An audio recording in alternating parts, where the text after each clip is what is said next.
Hi, this is Martin Missy from Protector. Welcome to the Tampa Morgue.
Cooper, Too Close for Comfort. No more Mr. Nice Guy. Saturday, February 8th, the Bay Care Sound. The Shock Rocker returns. Welcome to my nightmare, 'cause I'm handsome. Buy tickets at thebaycaresound.com. A Ruth Eckerd Hall experience. Alice Cooper, live. What's up? This is Tony, and you're listening to the Tampa Morgue Season 2, episode number 74. And as always, I'm joined by my co-host from his Tampa Bay studio, Mr. Ed Webb. How's everything in the Sunshine State, dude? Mr. Anderson, what's going on, brother? Same old. Doing good, man. How you been? Good. We're sharing your temperatures. It's I cold. think you guys are about the 34 same, today. 34 this morning. It was I walked outside, and I'm personally, you know how I feel about it. I don't mind it because I know it's temporary, but be 90 by next week. Yeah, it's supposed to be 70 by tomorrow, like I'll say, tomorrow yeah. or something like that. Yeah, so whatever. It's How you awesome. feeling too? Because I know, we didn't come on really this. I think we missed 1 week because you were feeling pretty shitty. Yeah, man, I came down with a really bad case of bronchitis, man. I think we've talked about it before, but I use a CPAP at night to sleep, and mine broke about 9 months ago, and they sent me a new one, and didn't think anything of it. I just plug and play, you know what I mean? And come to find out, they never set it to my, they're supposed to be set to your settings for your apnea, and mine was on full blast.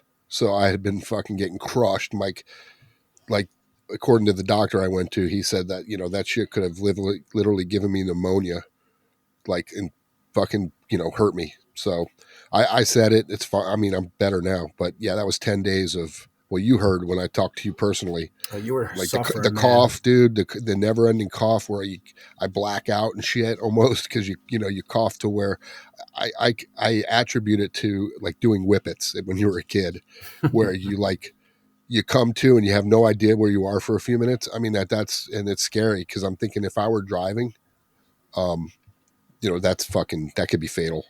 So yeah, it was brutal, man. 10 days of fucking hell. Yeah, you sounded like shit when I I talked think to I you. told you too that if somebody told me I had to sing a song where my family was dead, we were all in the grave, man. Because I don't think I could have done it. There was no way. Yeah, we were actually going to start putting out applications for new co-hosts, but Yeah, Joe was already Chicago putting in Joe was fucking, knocking on yeah, the door again. yeah, man. But we're glad to have you, and we're glad to be back on the Tampa Morgue. We opened up the show with Protector, Apocalyptic Revelations from the Gollum album from 1998. Not 1988, I'm sorry, on Adam H Records out of Germany. And we'll be joined tonight by Martin from Protector, actually, probably in the next 20, 30 minutes.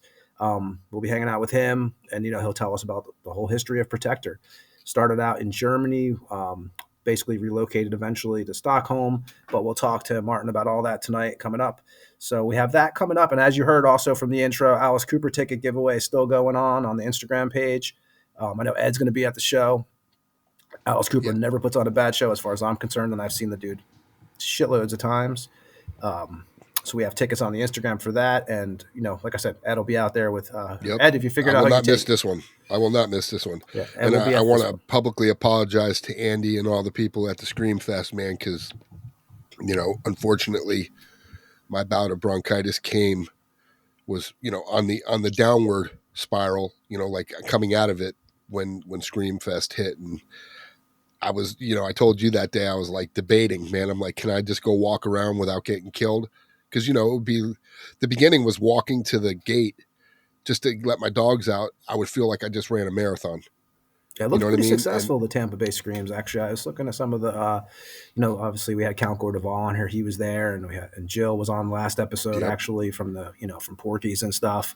We had Alan on who did all the music, but it looked like they had a good turnout. So, we're always rooting for them. Anything, all these underground, these horror conventions and stuff, we're always pulling for them. So it looked like they did good. Also, and Ed, so we have, we're going to have Martin on. So I think, we're going to get to him eventually here. I guess you get some stuff over with. Is there anything that, let me see here. I know you're going, actually, we can start out with, well, first, let me see here. I'm going to mention this because we were just talking about this before we signed on. You'll be there this weekend, which actually starts tonight. Tampa Bay Museum of Metal, the exhibition of Florida metal. And yeah, so what is that? So it's tonight and tomorrow, January 26th. So today's the 25th, whoever's listening. And that's going to be at, you could tell me if there's a name for the brewery I might be getting wrong. Magnanimous Brewing? Magnanimous, I think it's called. Okay, that's 6809 North Nebraska Avenue, Tampa, Florida.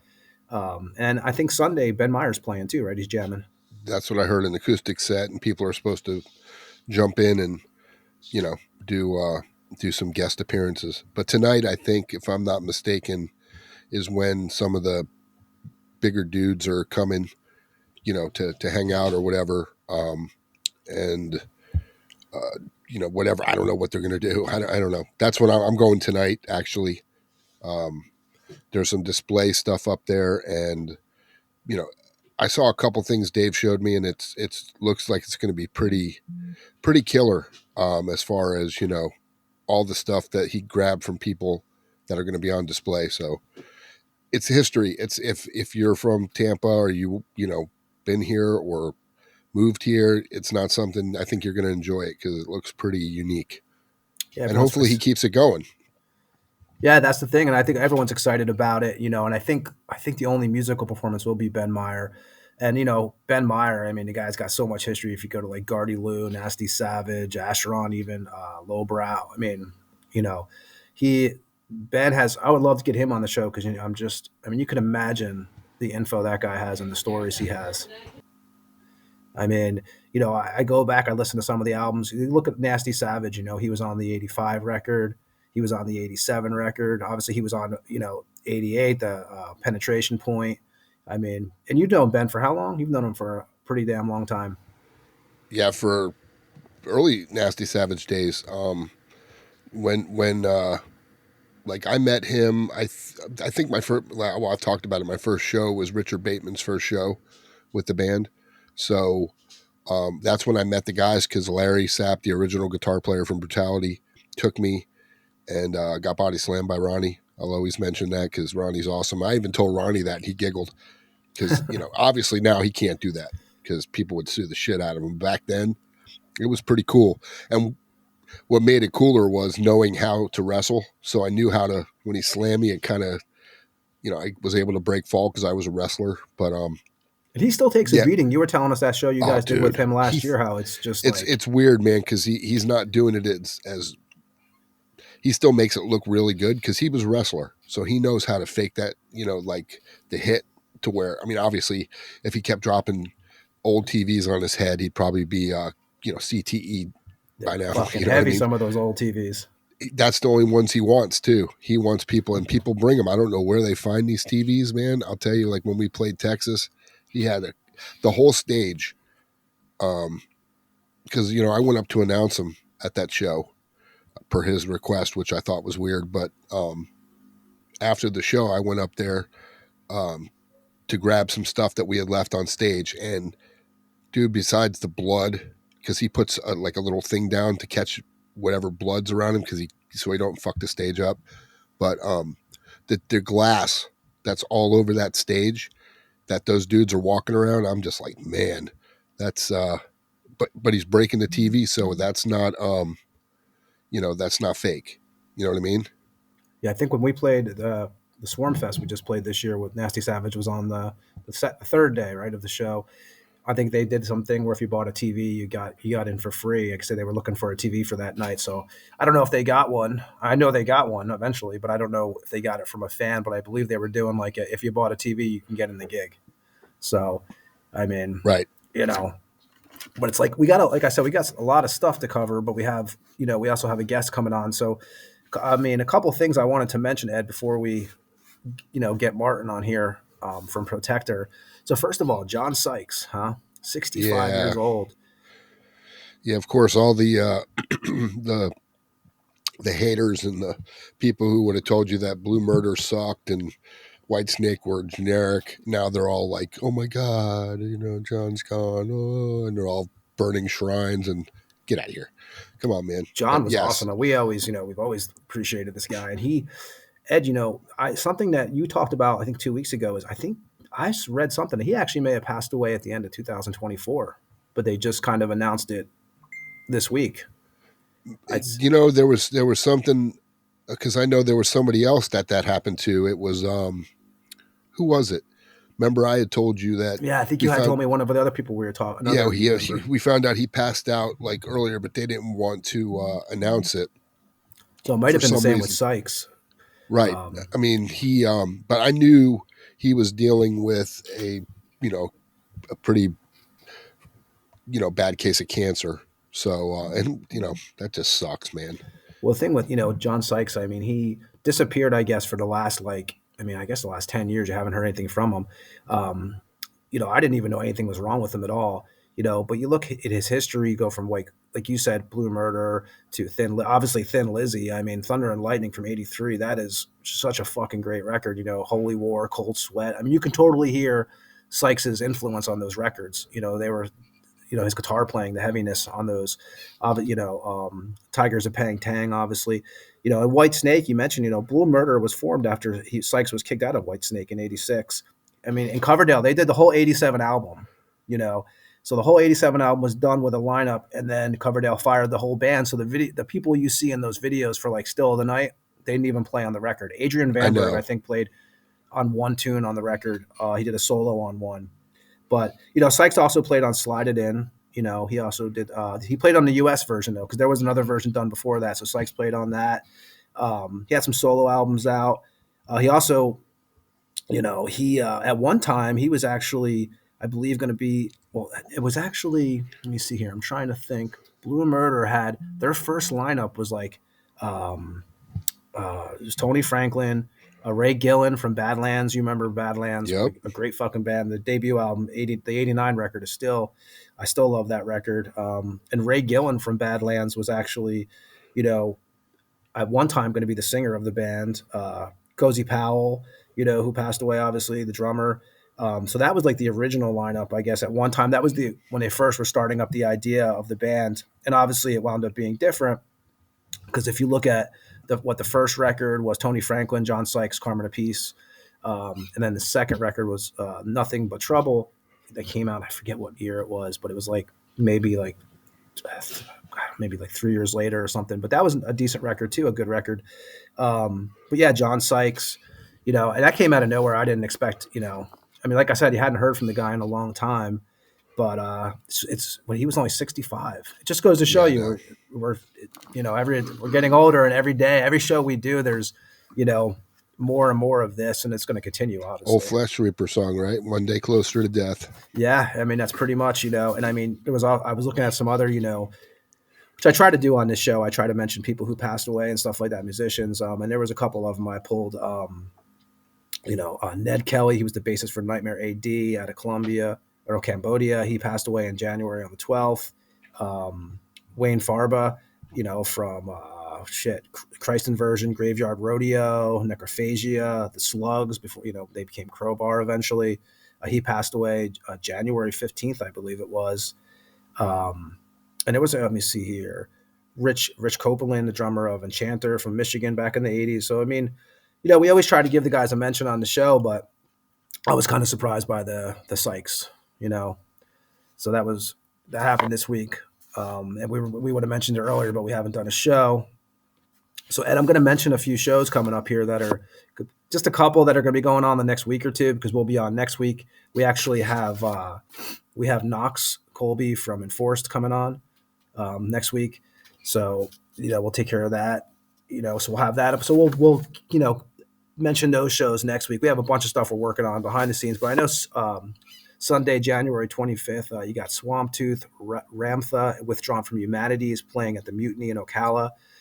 That's 46 South Magnolia Avenue, Ocala, Florida. Doors at 8, show at 9 p.m. And let me see here. There's a 2-day festival going on, I guess, called Path of Destruction Fest, from Relentless Booking. It's going on at 106 West Oak Street, Arcadia, Florida.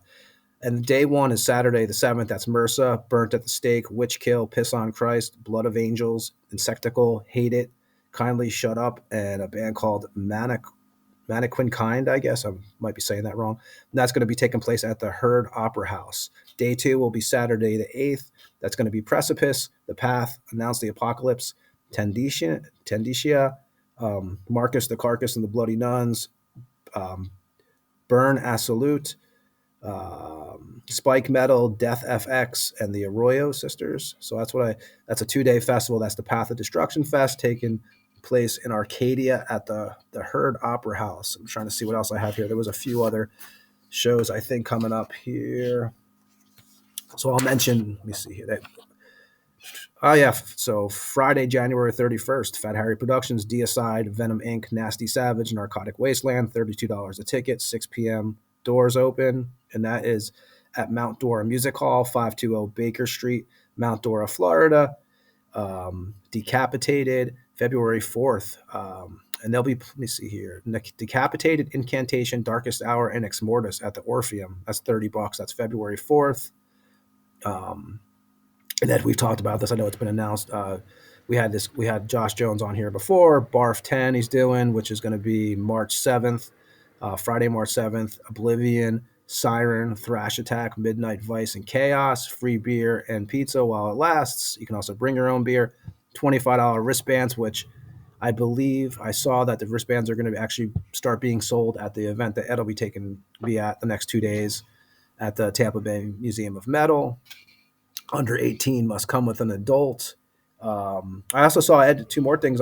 Obituary announced celebrating 35 years of Cause of Death with Nails, Terror, Spirit World, and Pest Control. The only Florida date I saw is Daytona Beach, that Welcome to Rockville, May 17th. That's taking place. But yeah, so they're doing. Obituary never stops, do they? Not really. Yeah, Hardest working band in metal.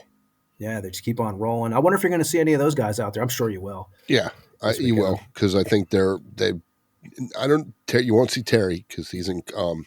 He'll be in Costa Rica because they're playing with Savage, the Left to Die guys. Oh, they are playing with Savage. I didn't know they were playing. That's why they flew in. I don't know if it's a festival or if it's just a big show that they're playing. But don't forget to Venom Inc.'s playing February 1st at the Mug. Yeah, who are they playing with? Did you see who else is on that bill? I'm pretty sure it was their touring package. I can't remember who I saw that because I don't think they were playing with the same. Because that one show, the one-off show was a festival kind of show. And that's the January 31st one you're talking about. Correct. I think I'm looking to see here. It looks like some of them are local bands, and Salem's Child. Yeah, I think that's correct. I think that's maybe the touring band that's with them, and then I see Swamp Tooth, and when your names are a bunch of squiggles, I'm sorry, man, I can't make that shit out. And when is that one at the Mug? That's the first. You said? February 1st. Yeah, so it's I guess they're doing that show in Mount Dora, and I don't know if they have a show. Let's see, is there 31st of January? I think there is. So they might be doing a show somewhere in maybe Orlando. I don't know. But I know they're playing the first here. And I did see one of your favorite bands are coming to the Mug in March 27th. Let me think here. Your favorite bands. X-Order. Yes, sir. I did see this too, actually.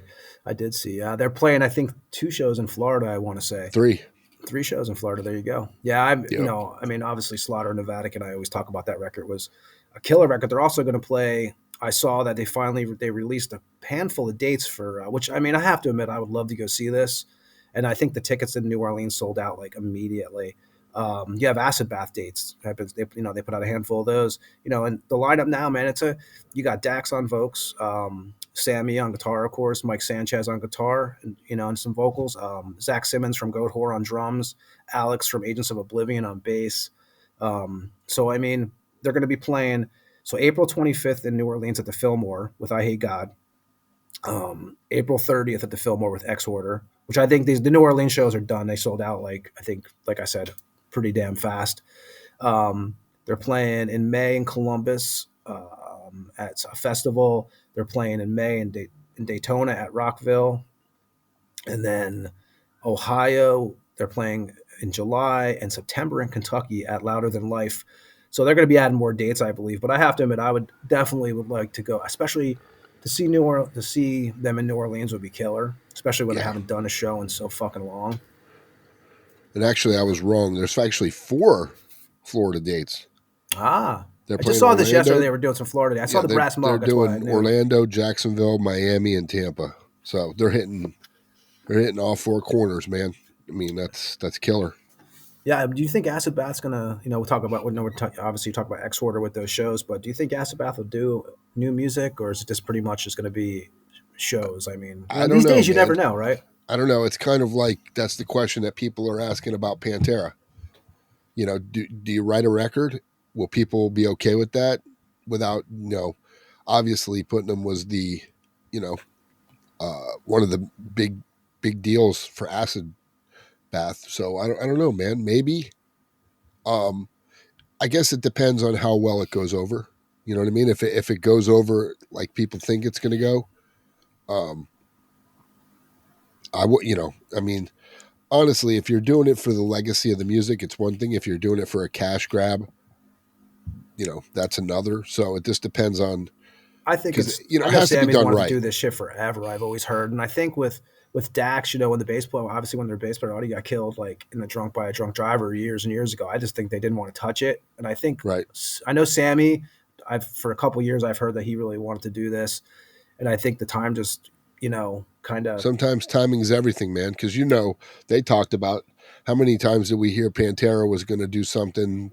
We always knew Zakk Wylde because he was best friends with Dimebag, but you got to look at 2 points to Pantera. There's two things that are hard to replace, believe it or not, is Dimebag and Vinny. Vinny had a certain style of playing those drums that were, it was just a unique sound for Pantera. You know what I mean?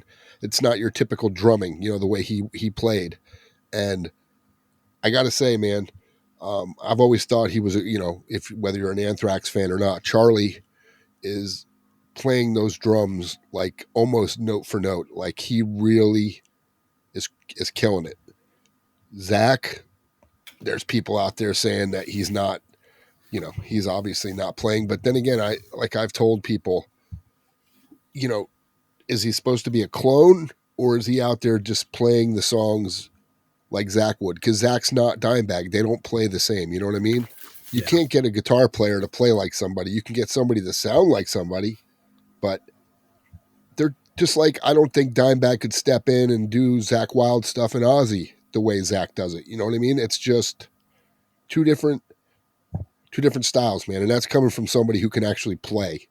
You know what I mean? Yeah. And I can tell you that I can emulate a lot of bands like on rhythm, but I would never be able to be that person. Make sense? No, definitely. Yeah. I mean, just like vocally, like I've said this a million times, a lot of people could go out there and sound like Glenn because Glenn's got a very heavy, distinct, guttural voice. But when you start adding tone to your voice, like a different type of tone, like John Tardy, or even Chuck, very few people can sound like Chuck the way Chuck sounded on his records. Matt Harvey does it pretty good. I mean, actually really good. The kid, the other guy for DTA does it really good, but it's not Chuck. You know what I mean? Just like I couldn't imagine trying to hear somebody sound like John Tardy because he's just got such a unique voice that I don't know. I don't think you can emulate that because it's just he's just got such a. And the crazy thing about John is he's gotten better with time. Like he just gets better and better and better and better, and it's just and the guy's the nicest dude in the world. So you can't have anything but be happy for him, man. All them dudes, to have all him of on them. the show. Hint, hint, hint. Yeah, yeah, for sure. I'm working on those boys, man. Him and Donald, because those guys are the brains of the operation. And I mean, I was actually listening to the first Deicide record yesterday. It's funny we're talking about this, and I was talking to my wife. I said, with those, it's amazing that I could just bang out those. I could just remember those songs like the back of my hand, like just, every little grunt or every little. It's just, such a great fucking record. And I did see I'll talk about records. So Trouble is working on the follow up to their 2013 record. Speaking of X Order, Kyle Thomas related. The album Distortion Field they put out last was awesome. So if you haven't heard that record, definitely worth checking out. Merciful Fate is now writing material because they haven't put out an album since 1999, the album 9, and they're actually, I guess, demoing material now. I was reading yesterday. An Atheist from Sarasota are working on a new album, which but the last full length they did was Jupiter in 2010. So there's a lot of wheels are turning early 2025. And Ed, do you think so? Maybe I should do the new releases, and then we should get Martin on. What do you think? Or do you have?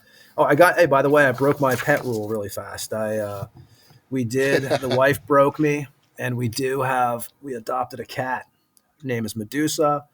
She has a Ukrainian passport. She was actually, part of a shelter that was bombed in Kyiv. So she's an awesome cat. Actually, we got really lucky with her so far. She's been here for a week, but so. we did the pet rescue and took her in. So I am Is yours sticking the paw under the door like mine is right now? Because no, mine's been mine over here is for about 5 minutes, sticking its paw under the door, like trying to get into my room here, and I'm just thinking I'm about to go out there and boot it across the friggin' house. I gave mine some I'm just catnip, kidding. so it's cat weed. It's like Yeah, I having know a good what that time is. right now. Yeah, it's We having have a one good of those old- on a little. There's a little. It's a circle. Looks like a giant frisbee, but it's got a ball that goes around it, and in the middle you put the catnip. just gets So high they as eat the fuck. though. catnip, and then all of a sudden, I just hear this ball going around a track for hours. Like all of them come over there, and they just keep fucking with this ball, and I'm just Yeah, like, we gave it's torture.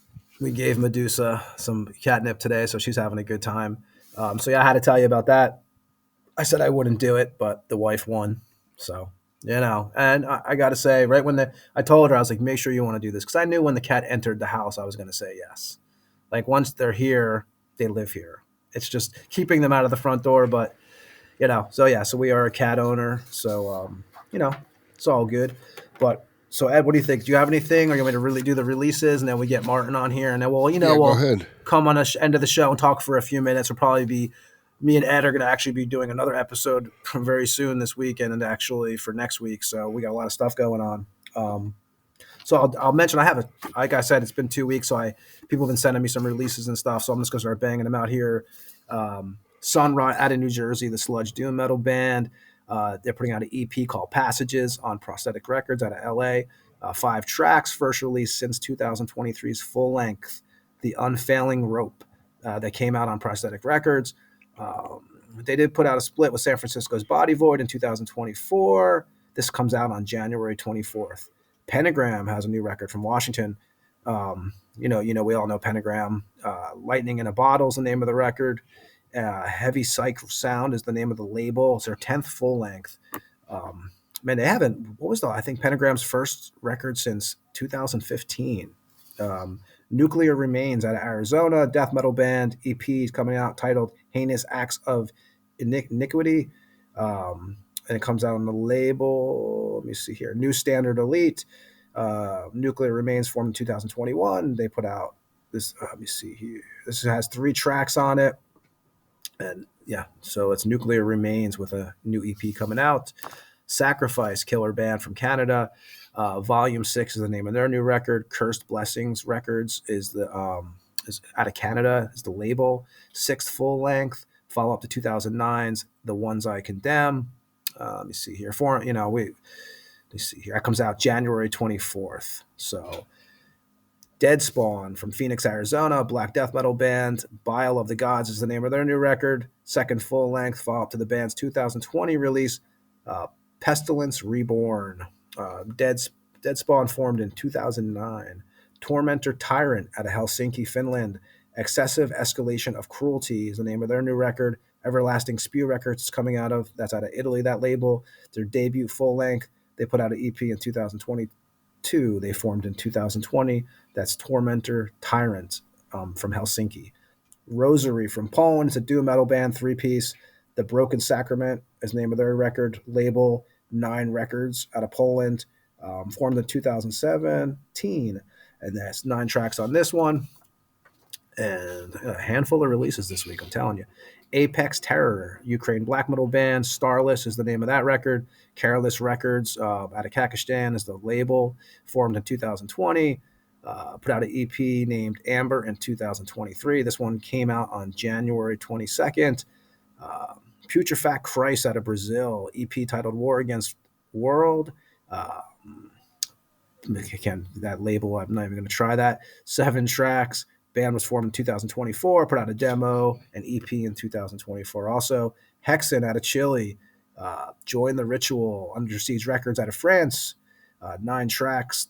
The band's debut full length, put out an EP titled Wild Hunt, featured members past and present, let me see here, of Hounds of Hate and Ironhead. That came out on January 22nd. Fleshbore from Indianapolis, technical death metal band. Painted Paradise, Transcending Obscurity Records out of India. India. 2nd full length, follow up to 2021's Embers Gathering. And I got one couple more here, and that's it here. Century out of Sweden, Sign of the Storm, labels Electronic Assault Records out of Brooklyn, New York. me see here. Ire out of Lisbon, Portugal, a black metal band. Which I actually have I've listened to these guys for a few years. The main guy, because it's a one-man band, comes from Morte and Condicente. He's been in that band. Commando Baphomet, Corpus Christi. He's done live shows with Storm Legion. And they have released 6 full lengths, 10 demos, and 19 splits. The name of this one is Promiscuous Fire. That's coming out on Signal Rex. And let me see here. Burial Maggot and Indonesia. Brutal Death Metal. Obscure Dimension is the name of their new record. Label Cold Iron Records out of Germany. 8 tracks. Came out on January 22nd. And last one, Behemoth, The Shit of God, on Nuclear Blast, 13th album. That comes out on January 29th. And Ed, do you have any releases? I do not. I mean, everything I saw was EPs, Cradle of Filth, and, a couple bands, Whitechapel. They put out some EPs, but or single tracks, but that's about it. Nothing really album worthy at this point. Yeah, and thanks to everybody who sends us those, and had a pretty decent handful this week because we didn't do a show last week. But send them over to us at thetampamorgue@gmail.com, or you can send them over to the Instagram page, some info about the release, and we'll read it on here. So Ed, I mean, I guess we'll get Martin on here from Protector, right? Like I said, we have a busy week. We have a show next week with Knox coming on too from Enforced. So we got a lot of shit going on, man. And plus there's a lot of stuff behind the scenes going on that may be happening that we're trying to figure out. So, anything else you got for us today? Nope. Let's get Martin on. Yeah, we're going to get Martin on from Protector. We're actually going to play a band that he was in. A band as we get him set up on here. We're going to play Zombie Lake is the name of the band. The song is Werewolf Attack from the Dawn of Horror album that came out in 2017 on Iron Shield Records out of Berlin. So we're going to get Martin set up, and we'll be back with him. Again, this is Zombie Lake. We'll be back on the Tampa Morgue with Martin from Protector after this track.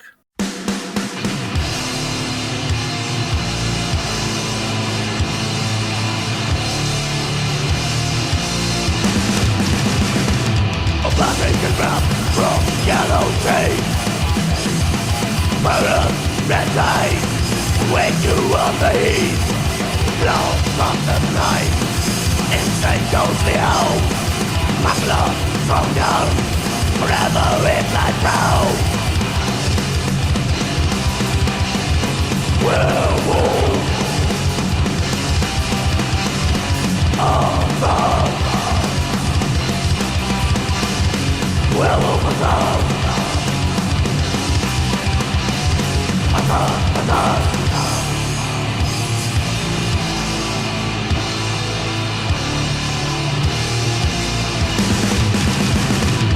Raging over silent flame, the minds are set on flash. Jumping on the beaches, killing without blast. Nothing's gonna stop them now, that they have taste of blood. They are everywhere, they are like a flood. Werewolf attack. Werewolf attack. Attack, attack. Screaming is pointless. Praying is foolish. Trying is useless. The stuff is quite ghoulish.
set on blast, jumping on the victims, killing with the blast.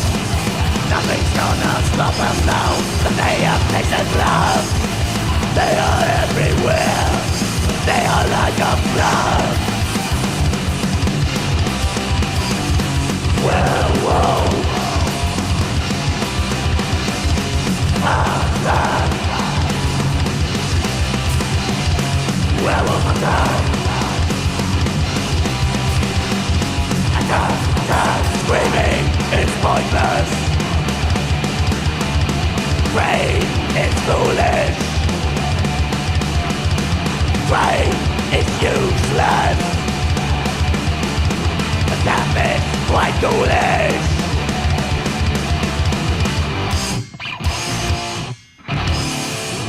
Okay, that was Zombie Lake with Werewolf Attack from the Dawn of Horror album from 2017. And we are joined from Martin from Protector and some other bands we're going to talk about tonight. Martin, how you doing, man? I'm doing fine, thank you. So you're over in Stockholm, right?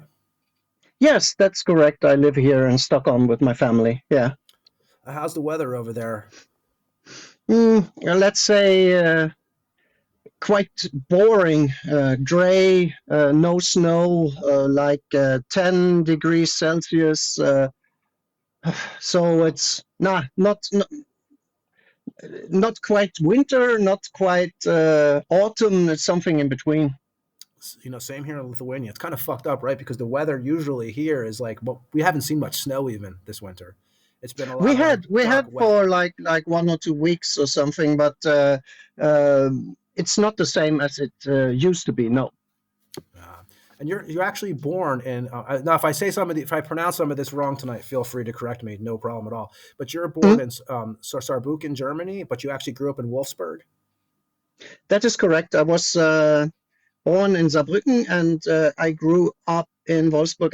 We moved there, or my parents moved there when I was 1 year old. So I usually say that I'm from Wolfsburg when I talk to people or something. Yes, that's where I grew up, where I went to school, graduated, did my Abitur, as they call it, after 13 years in school.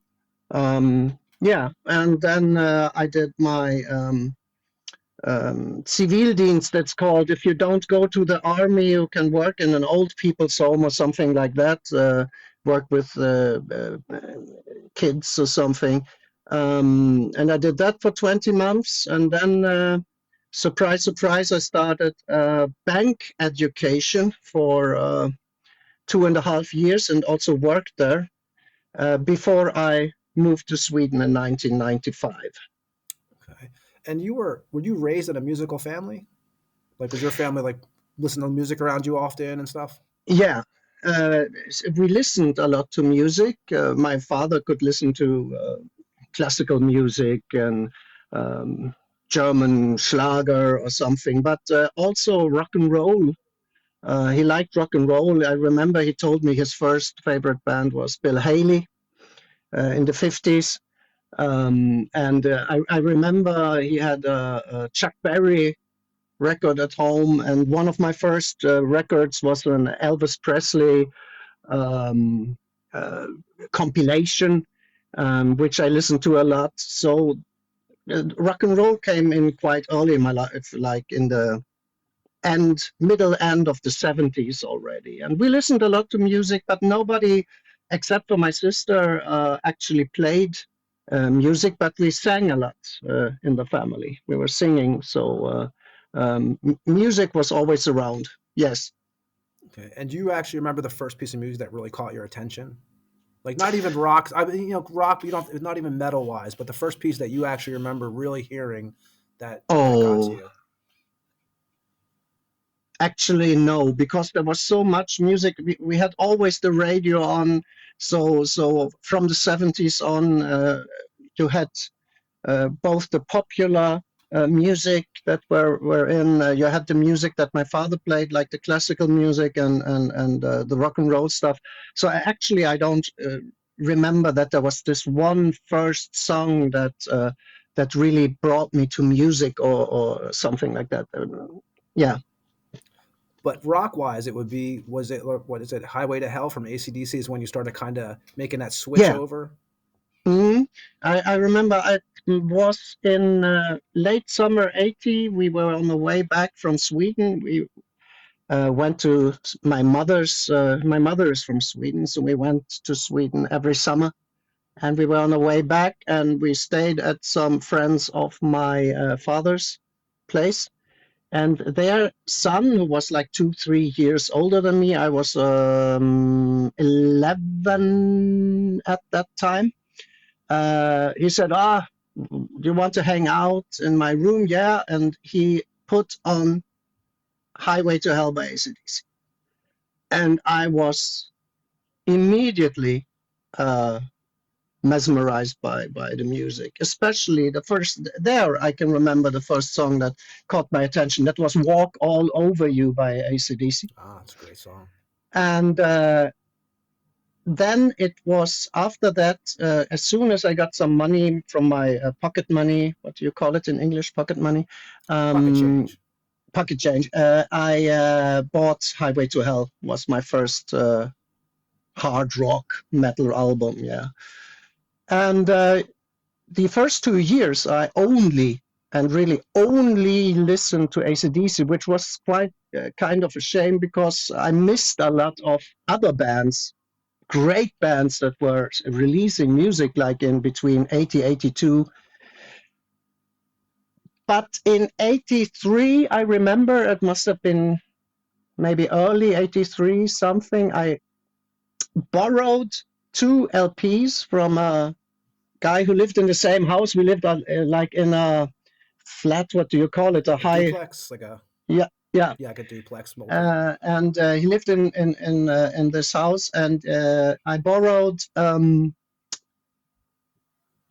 Black Metal by Venom, and now I have to think what the other record was. I think it was Motorhead, No Sleep Till Hammersmith, and after that. I wanted to hear more, all the bands I could get my hand on. And so you can say from 83 on, I started listening to metal and hard rock more, or with a bigger understanding, and trying to get my hands on as much or many bands as I could, and something like that. So yeah, so from 83 on, you can say it all started. Do you remember the first concert you ever attended? Yes, that must have been in 1985. And I have to think, because there were 2, I think they were quite close to each other. But I think the first concert must have been in Wolfsburg, the local heroes called Steel Tower. A band that later became Heaven's Gate, quite famous in Japan, they were especially. And this Steel Tower band was the first concert. And I remember I thought, wow, awesome. They had like fire on stage, and the stage clothes and the action on the scene. And I think it already started in the back of my head. This would be something that I would like to do in the future, standing there on the stage, playing heavy metal or whatever kind of metal. And then I actually not sure if it was the Steel Tower concert, not right out of my head, right in the head, or if it was the Creator Destruction Rage Tour, Hell Comes to Your Town, I think it was called, in Hanover. We went there by train, some friends of mine and me, and we checked this. Rage couldn't play that night because Peavy had a problem with a sore throat, or he was sick or something. Witch Hunter from Sodom was replacing the drummer from Destruction because he was doing his army duty. So it was a cool night. Got autographs from the whole bands and everything. So that was great. Nice. And you also had a friend, right, who was in a band 84, 85, and actually used to take you to rehearsals that kind of had a big influence on you. That's correct.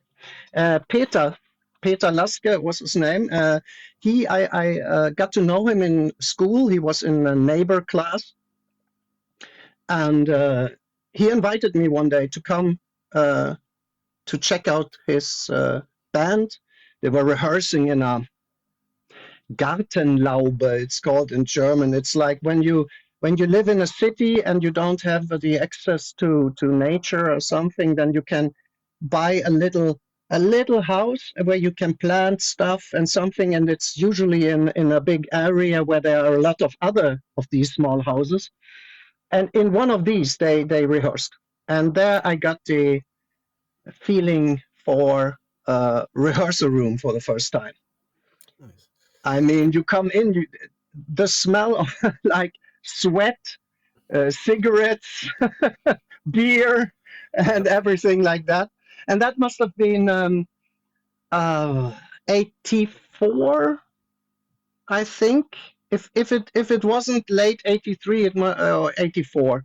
And Peter had this band. He later continued with some of these band members because the guitarist joined Steel Tower, and the others continued under names later. But that was the first contact, yes, through Peter with the this side of the band, not the live side, but the rehearsal side, so to say. And your first band was a classic rock band called Spitfire? Yes, that's you have done a good research, I have to say. Yeah, it's true. It was Spitfire. They looked for a singer. There are no recordings or anything. I think I actually, that was 84. I actually don't remember how long I was in the band. It can't have been very long. Some months maybe. And we played like hard rock, like AC/DC style hard rock, and that was my first steps as a singer in a band. And I had nothing. I had to borrow the microphone and the loudspeakers and everything, but it was cool to take these first steps into this rock world. And the other guys were a little bit older than me, but from the same school.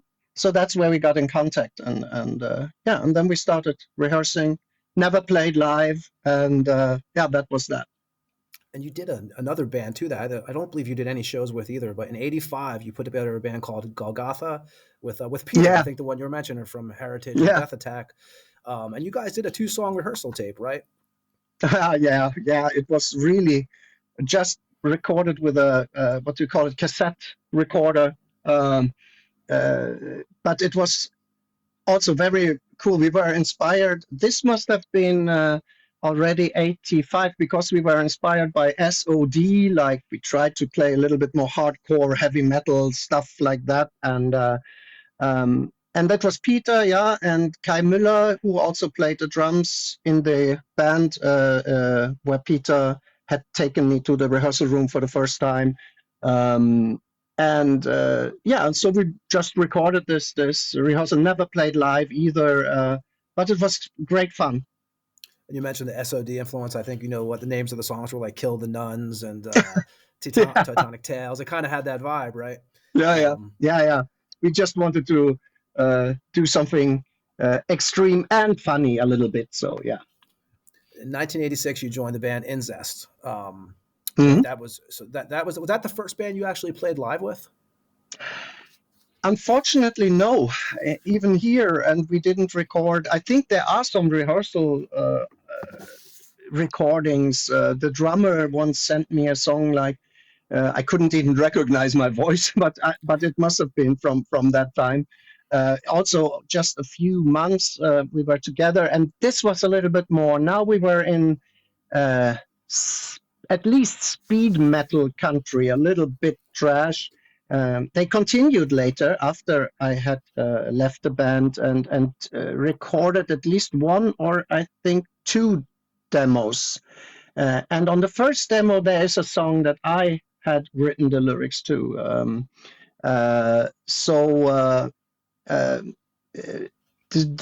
I actually never recorded anything, but a little bit piece of this work lived on this demo tape. Yes, and there in this band we had Ace again, who had played with, who had been in this rehearsal room group in '84, had went to Steel Tower, had played in Death Attack, and he was the guitarist there. Peter Schulz played the drums. He now we come a little bit into the future, had done the Sodom fan club together with Michael Hasse in 1986 during the Obsessed by Cruelty times.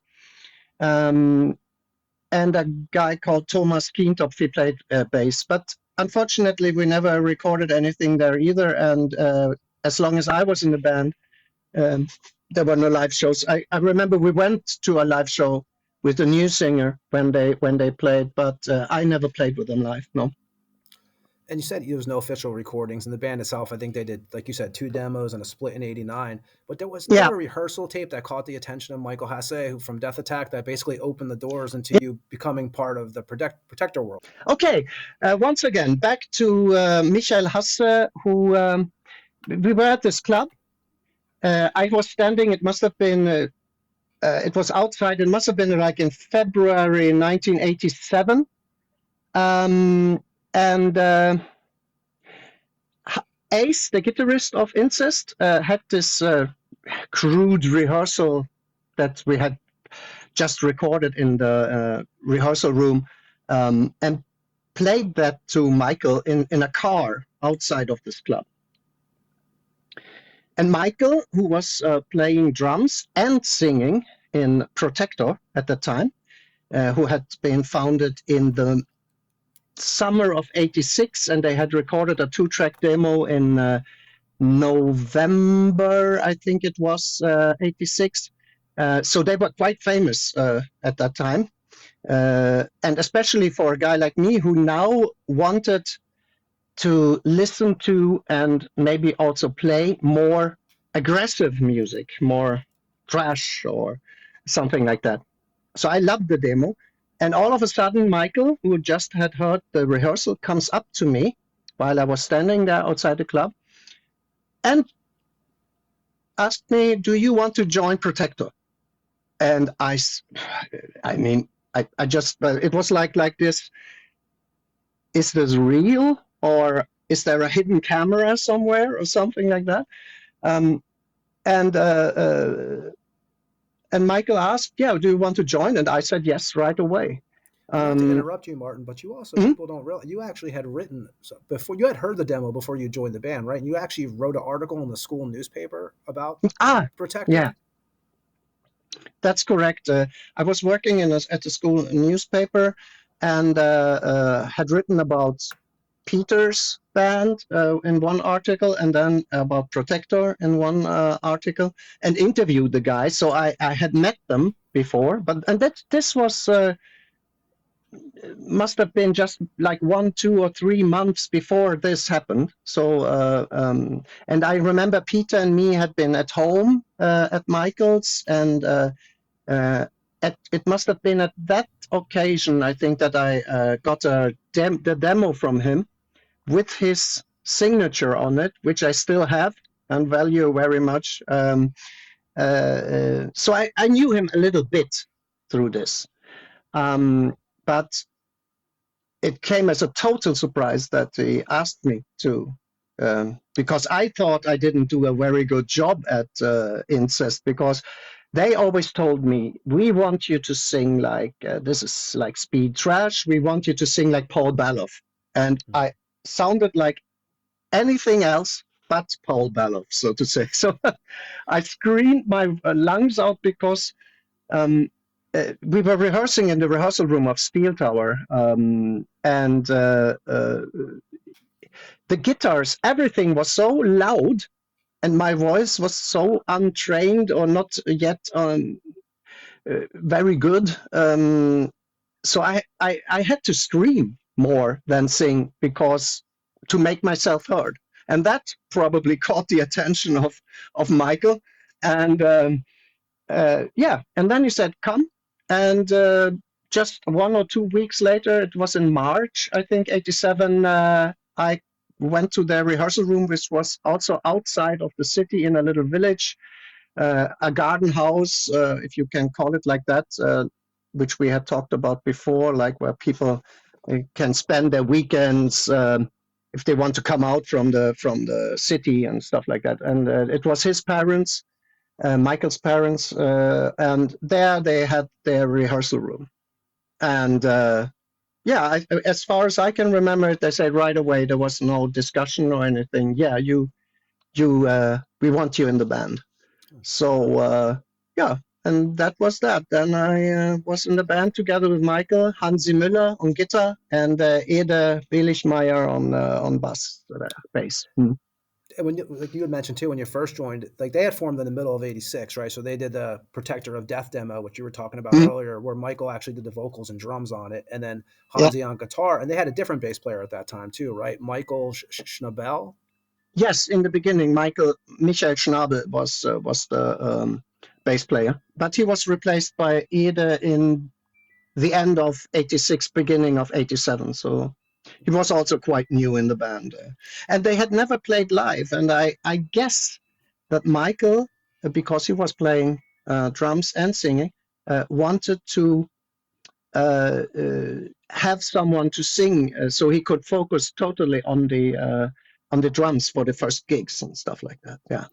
And when the band first formed, what was their goal? Was to actually be like as fast and evil as possible, right? That was pretty much the beginning idea. The idea was, the fastest, the meanest, the most evil, vicious band, inspired by like Sodom. Sodom was because Michael had done the fan club for them, and it was through their music, as far as I know, that he was introduced to more extreme metal. And but this, it should be the in the beginning, at least, that was the goal. We wanted to be the fastest and hardest, and like many other speed thrash or what bands there were around at that time. But that was the goal. Yeah. And did Hansi do the logo for Protector? Yes, that's correct. He made the logo. Yeah. And you guys recorded the Cain and Abel rehearsal tape in May, right, of '87 on a cheap cassette player, correct?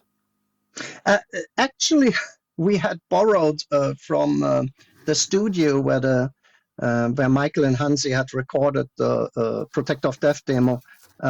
We had, I think they had borrowed it from them, or if they had bought an old one from them. It was like a little bit bigger mixing board. But because no one of us knew how to handle that, the recording quality was still terrible. So it was a lot of noise on it and distortion. But at least it was the first recording that we did together. Yeah. You guys did 6 tracks and an intro on the tape, and you guys, it wasn't actually meant for the public, right? It was just meant for the label, but it got out to the public. Because at that time we had got the contact with Atom Age Records from Düsseldorf. They said they listened to our demo, and when they heard the intro, they knew that they were going to sign the band. They hadn't even heard the music yet. They said, we heard the intro, we're going to sign the band. And then they wanted to hear, what do you sound like now with the new vocalist and everything. And so as you said, we recorded it mostly for the record company, not so much for sale, no. And Atom H, was that owned by D. Krups, one of the guys from that band? Correct. Jürgen Engler and Christina, and at that time also a girl called Gabi. They were having this together, because Christina had also been a member of the Krups before they started their more metal-like. They had played more experimental music before. She and they had this little record label, Newly Found. We were like the first. We and Accuser were the first bands they signed, as far as I remember. Yeah. Okay. And you guys put out a live tape in '87, and the first Protector show ever, if I'm correct, was it in Belgium with Assassin? Yes, that was in September 1987. Actually, after we had never played live before we recorded our first EP.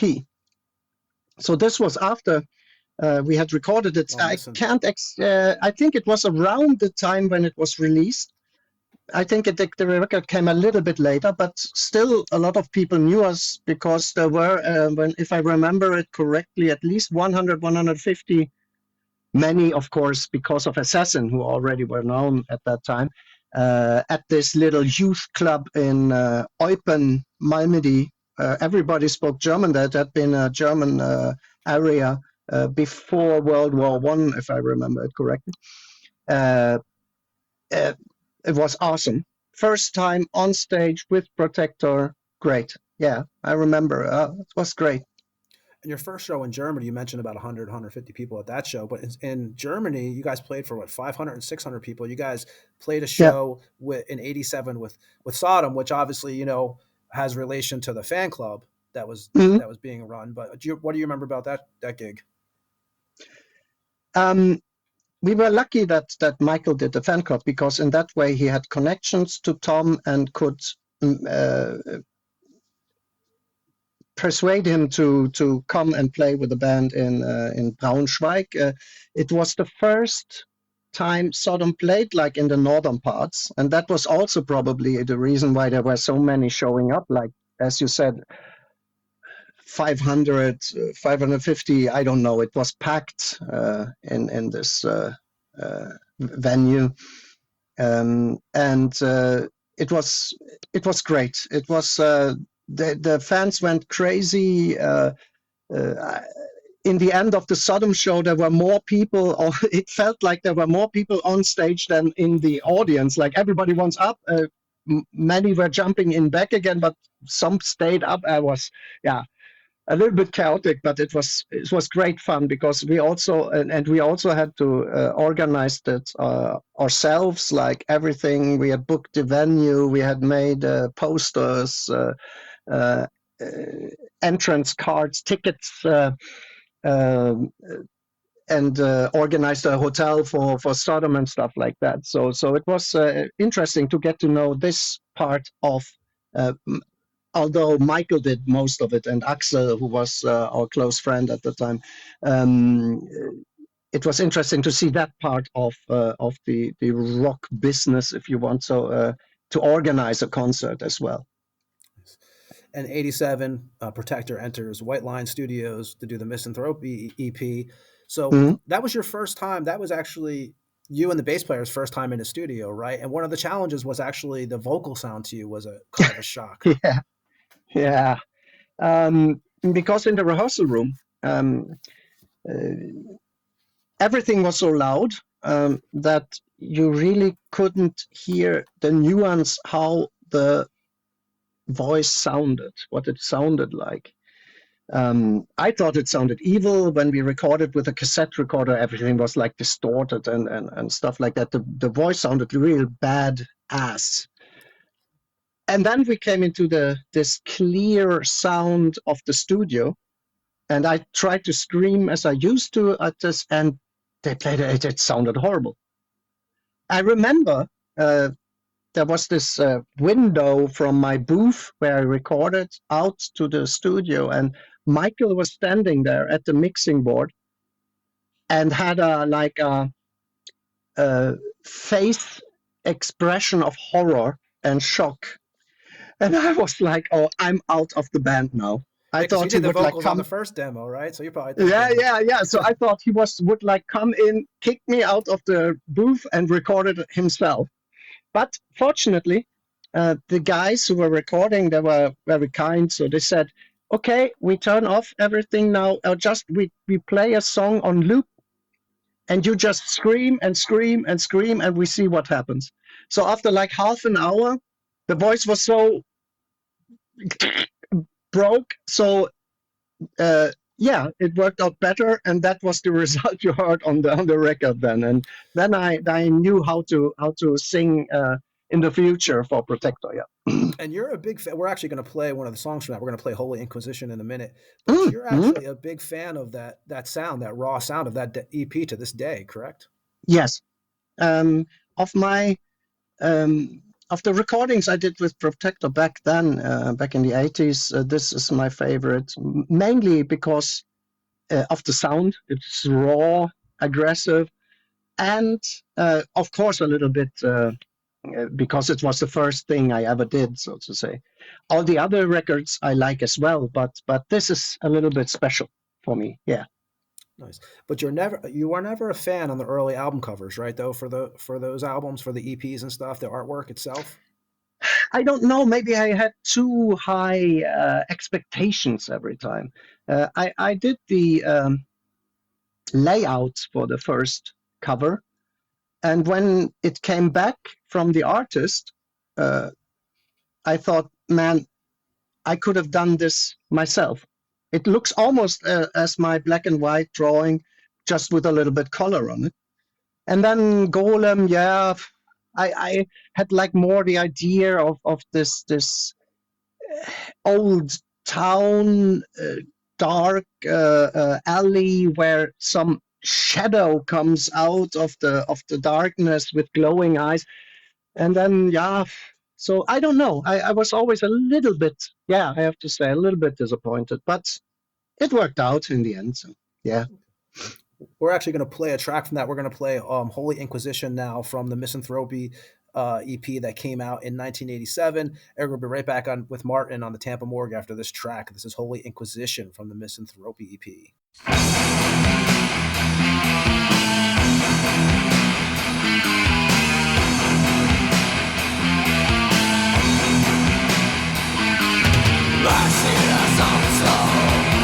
Insane aggression, painful massacre, sadistic torment, Holy Inquisition. Morning as these iris rocks, enacting missions and taking colors, three almost innocent defenders, praising judges to the accuser. Tortured mind, Inquisition, grasping the gallows, conflicting belief, Inquisition, burning crosses.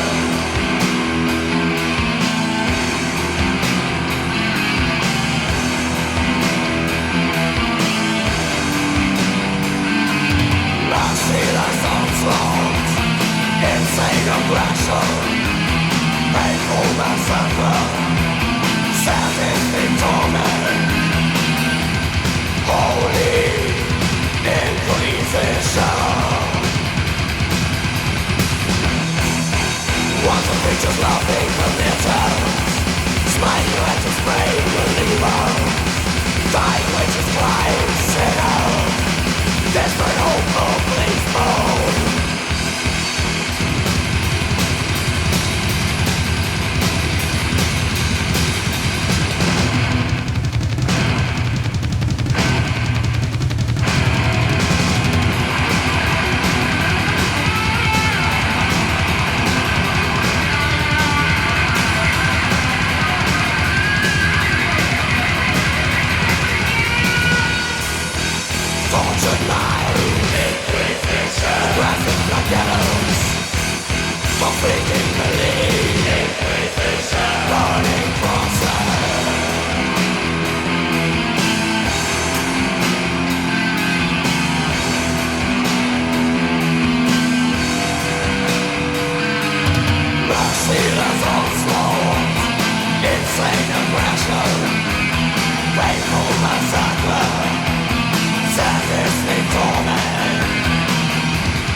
fleeting relief, burning crosses.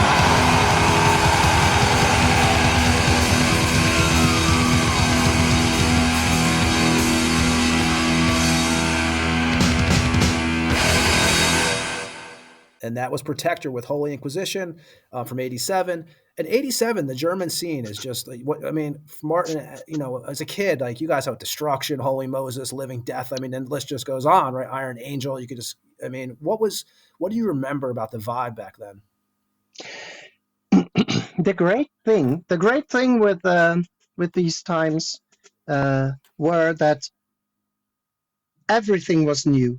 There was always something new coming out, like, and not just bands, but sounds, the way people dressed. It was like what do you call it in English? Like the golden age, like when the people went to search for gold in the USA, like in the 1800s.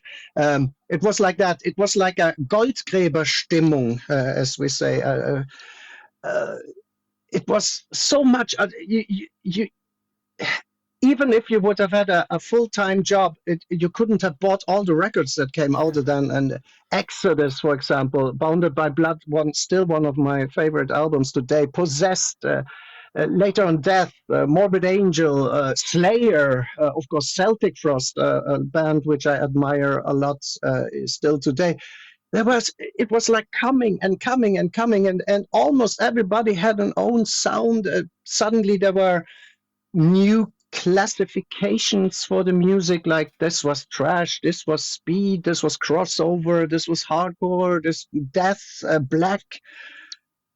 It was amazing, because and all of a sudden a friend comes, have you heard this record? You go down to the local record store and yeah, can I listen to this record? And I have to buy this, but there are still 5-6 other albums that I have put, and my pocket money, the money I got from my parents, it never was enough to buy everything. So, but it was a great time. It was awesome, and also the people in Wolfsburg. I would estimate there were like Wolfsburg is a city of 120,000 inhabitants, and I would say at that time it were like 3, 4, maybe 500 hard rock and heavy metal fans.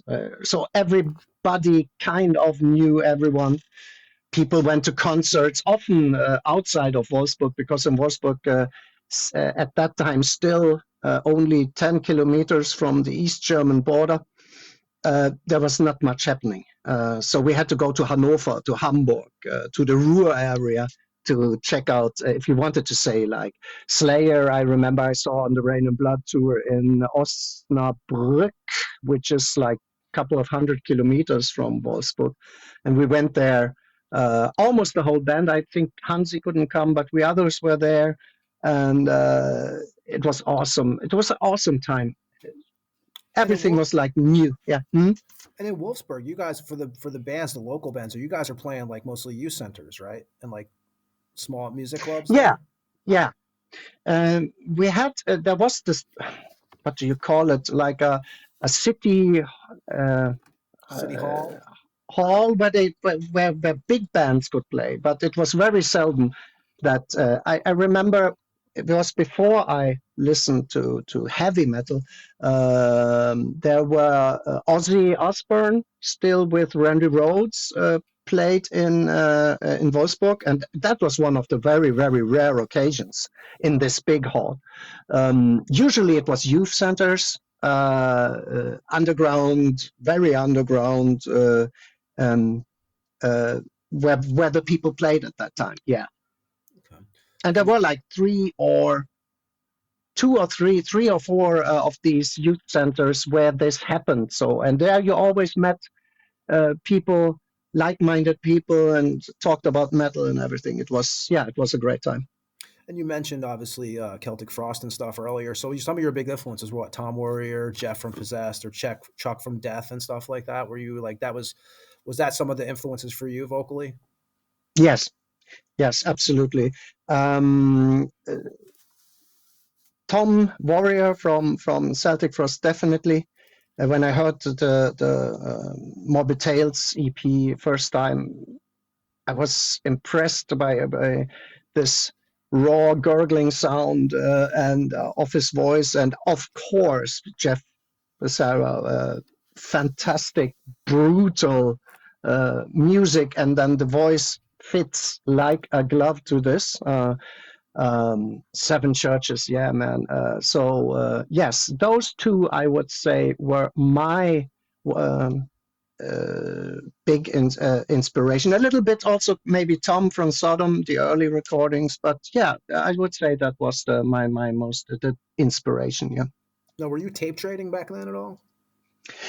Unfortunately, not. I was not so much into it. Ollie Wiebel, he was did a lot of tape trading. Yeah, but no, I don't know why. I focused mainly on getting records, maybe also recording them on cassette for just having them in the Walkman and everything like that. So yeah, no, I wasn't. Sadly enough, I wasn't in it so much.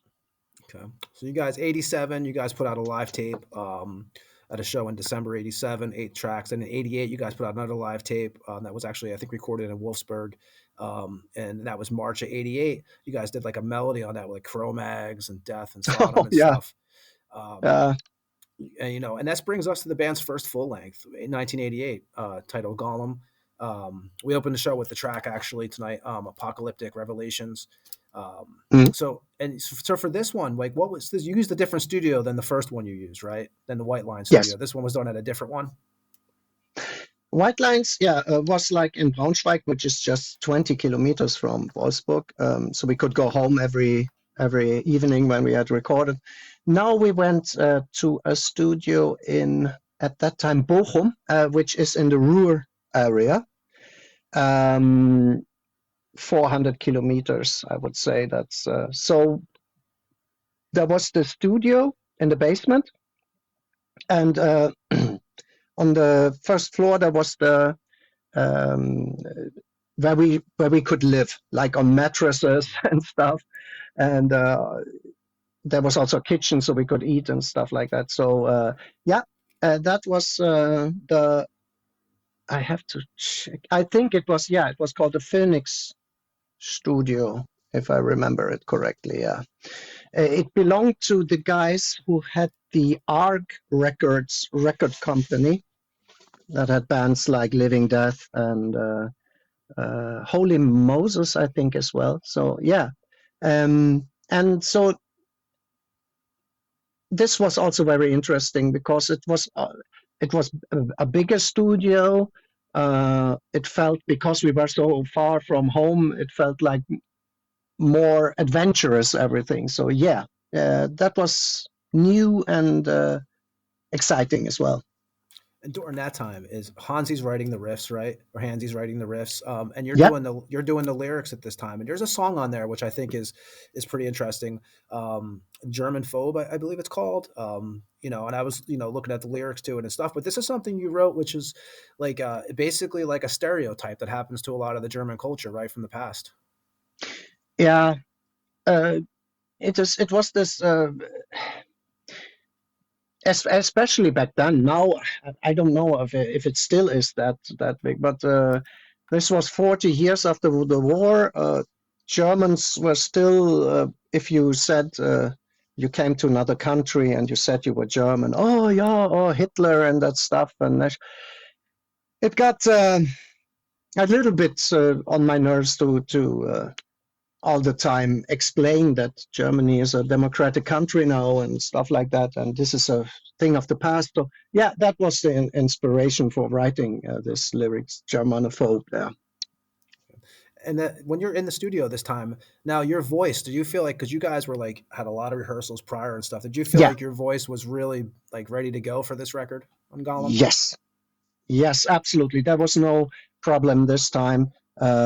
We had rehearsed so much, at least once, if not twice a week, the songs over and over again, and and my voice, my vocal cords had really adapted to this kind of style of singing. So yeah, that was no problem then. And the name Gollum, that was taken from a Jewish legend, correct? Yes, that's right. I don't remember which I heard about first, the silent movie, the old silent movie Golem, or the book that was prior to that, Der Golem. But I was fascinated by the story. And so first I wrote the lyrics to the song. And then it ended up giving the name to the record as well. I remember that was actually also my first and only contribution to the music of Protector. Because at that time, I remember I listened to Agnostic Front a lot at that time. And they had like one song where they start the song with the floor drum instead of playing hi-hat.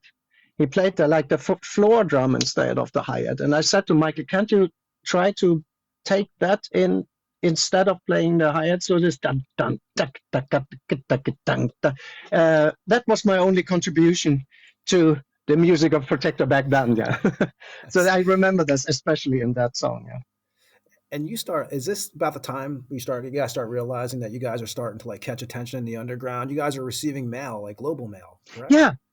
Absolutely.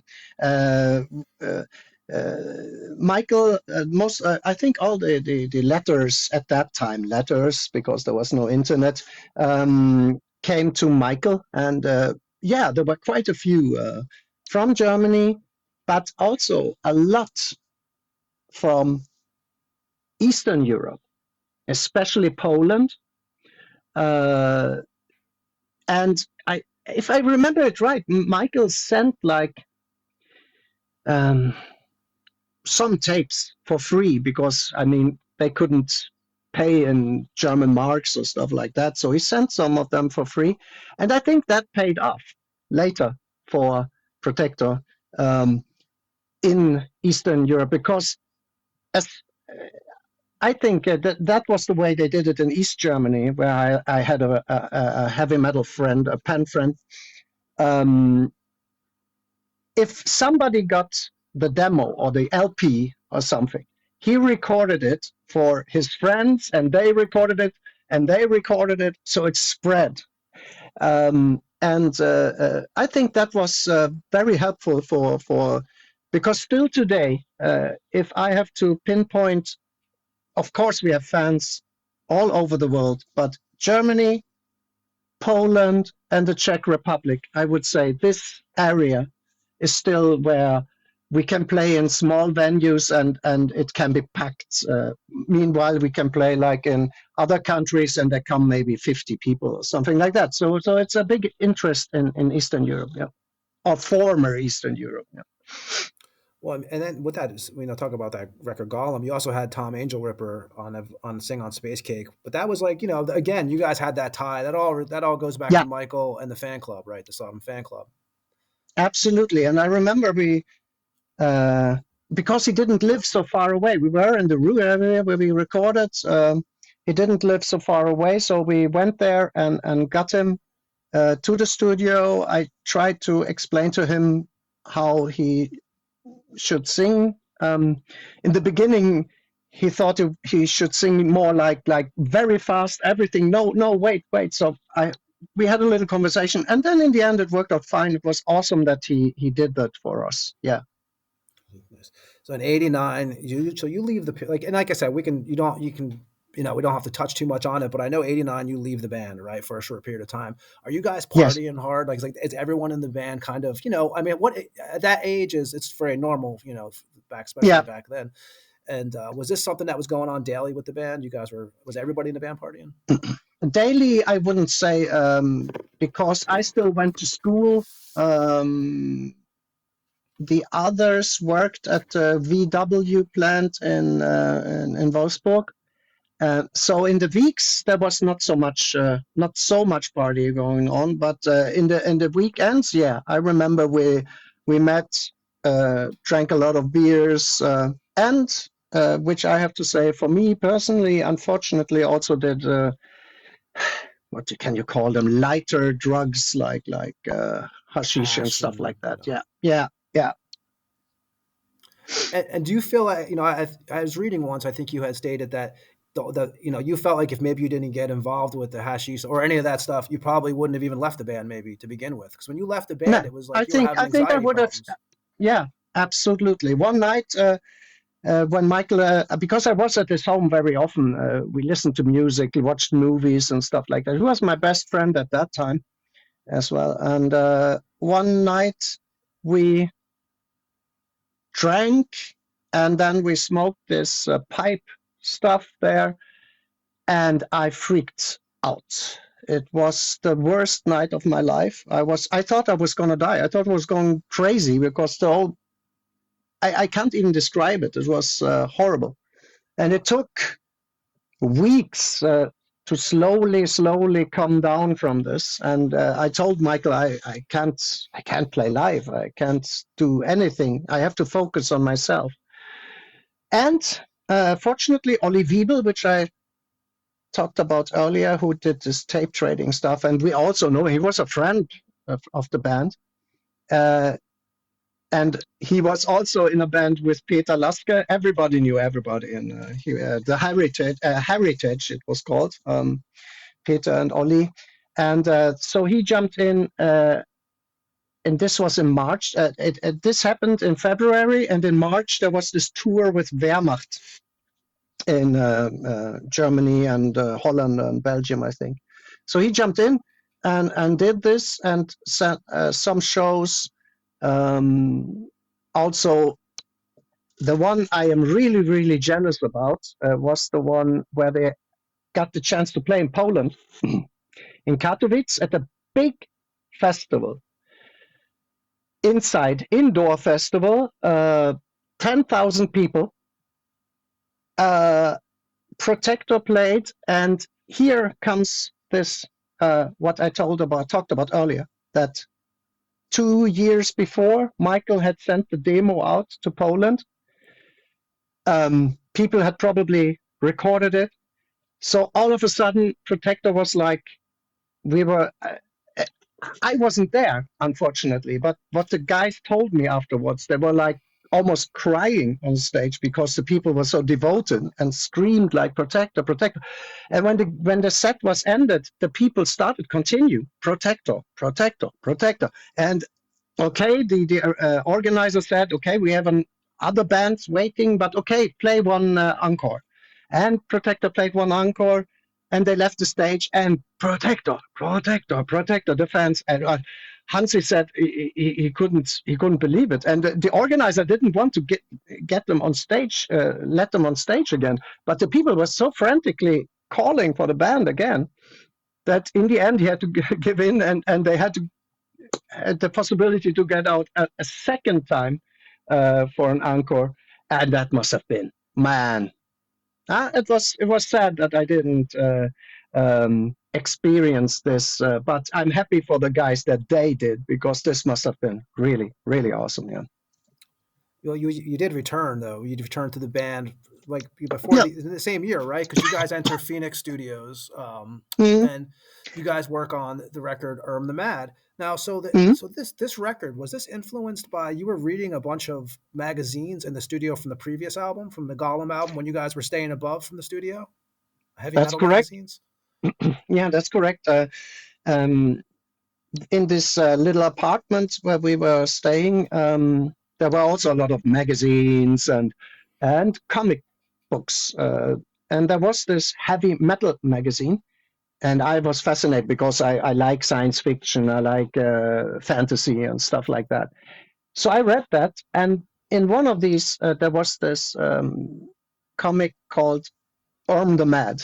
And I loved the paintings, the story, this insane story.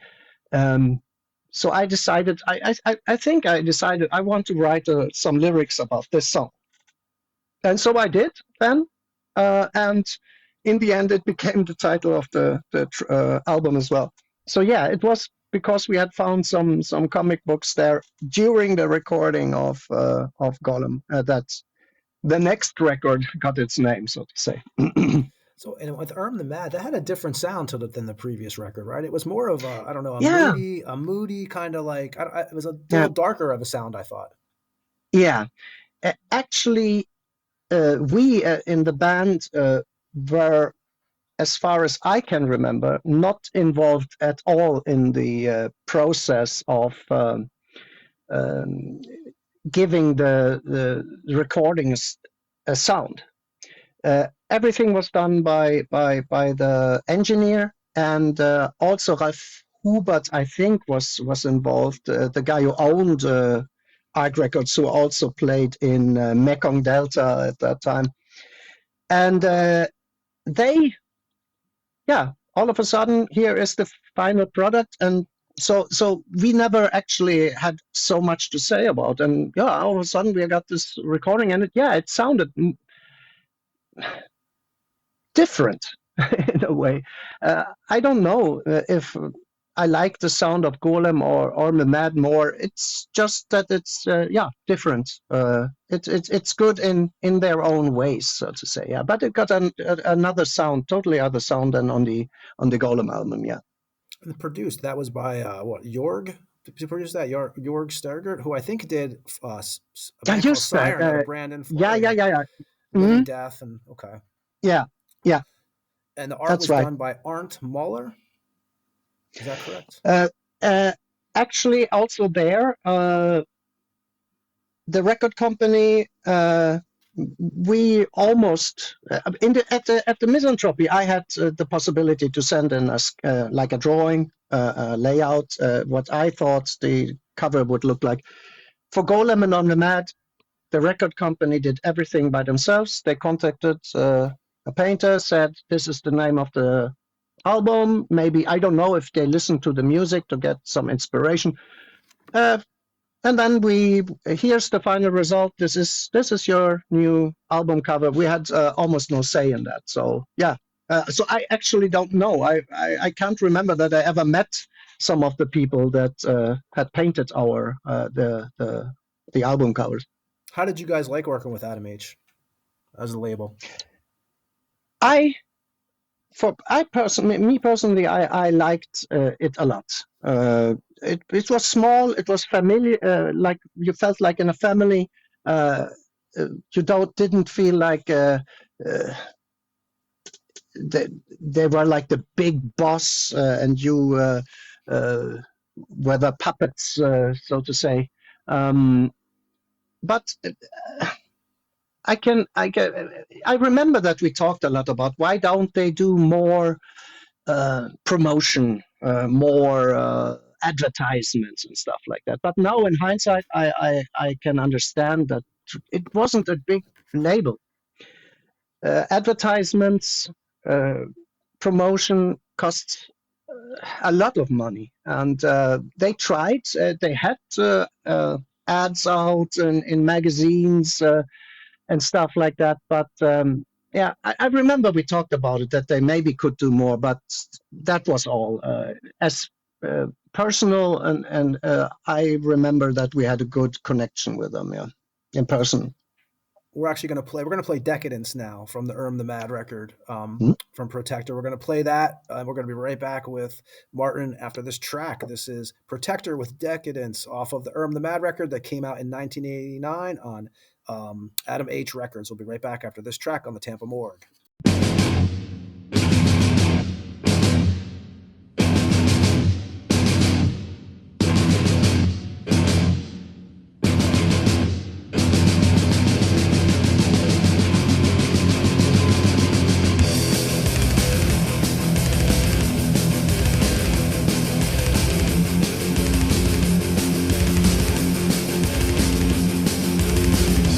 Rock and roll, rock and roll, no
So your last show with Protector was also your first show back with them. Is that correct? In '89?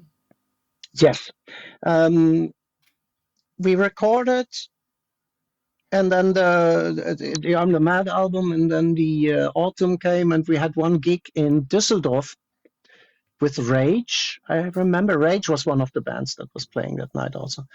I had, at that time, a cut, which was a, what do you say in English, death sin, to cut your hair off. Yeah. So I was standing there almost naked, I felt like. And but it was,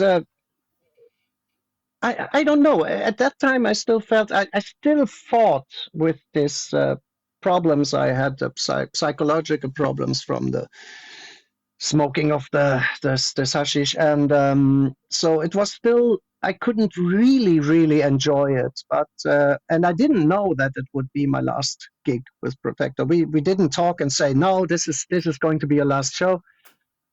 Because it was just, a couple of weeks later, I got to know, and I think it was through Peter or my friend Peter, if I remember it correctly, that he said, you know that Ollie is singing in the band now? And I said, yeah, okay. It's a good choice. He's a good singer. As I said, at that time, I was so much more involved in trying to get myself under control again as a human being, so that I could be enraged or anything about it. I thought it was a good choice. I think Ollie did a fantastic job with Protector. So it was a little bit sad, of course, but I accepted it. There was no big, like, I stormed up to their house and said, like, why am I not the singer anymore? I knew that I hadn't been so present, definitely not present in the rehearsal room anymore and stuff like that. So I can understand that they looked for an option for a singer that was more involved in the band and everything. So yeah, I could understand, definitely. And like between '87 and '89, you guys Protector only did like what 13 live shows. Yeah, yeah. You guys didn't play a lot, and that was also the last album with Michael for you, right? That you did, because he left the band in '91, was replaced by Marco Pepe is the name on drums. No, the last album after in '90 they did this EP, and then in '91 they did the Shedding of Skin album. Yeah, but and that was the last album, correct? For me, yes. For me, it was the last album. That's with Michael. Yeah, correctly. That's correct. You and Michael were. I mean, you guys was it true? You guys gave each other your first tattoos? He gave me one. Yeah, that's correct. A little one with my symbol, which I use when I sign autographs, the Alpha and the Omega, and the 3 crosses of Golgotha on top. He did that at home with just a needle, which he had spun some thread around and some ink. Jailhouse tattoo. Yeah. I felt like a prisoner afterwards. No, but it was. I was sitting there drinking whiskey for the pain and everything. No, but it was cool. And we were blood brothers. Even we had shared blood and everything. So yeah, we were very close. So it was sad when all that ended, and I distanced myself also a little bit from the band, but not because I was angry because Ollie was singing now, but more, as I said, still fighting to get on track with my own head, so to say. Because you did help Ollie with lyrics, right, on some of the next on the Shedding of the Skin record. Yeah, on the EP, I wrote all the lyrics, if I remember right, on the Leviathan's Desire album. And for Shedding of Skin, I wrote 4 of the lyrics. Yes, it's not mentioned on the LP, which I thought was a little bit sad, but yes, 4 of the lyrics are from me there. Yeah. And I think one thing that's cool with you, and you guys, like you said, you don't hear this from a lot of bands. Like, you guys were all friends still. Like, You didn't even mind the records they did with Ollie, right? You were actually a fan of some of those records. Yes, yes, no. I thought it was great that the name lived on and that they didn't just give up. Although during the time 90 to 91, 92, all original band members left the band. First, I think, yeah, after that, I had left the band, or it was Hansi. He was at that time already father, working at the VW plant, had also battled against cancer at that time. So he left the band. Then after that, just before the Shedding of Skin recording, Ede, the bass player, left the band. So Michael and Ollie recorded this album, just the two of them. Ollie recorded everything except the drums, and Michael did the drums.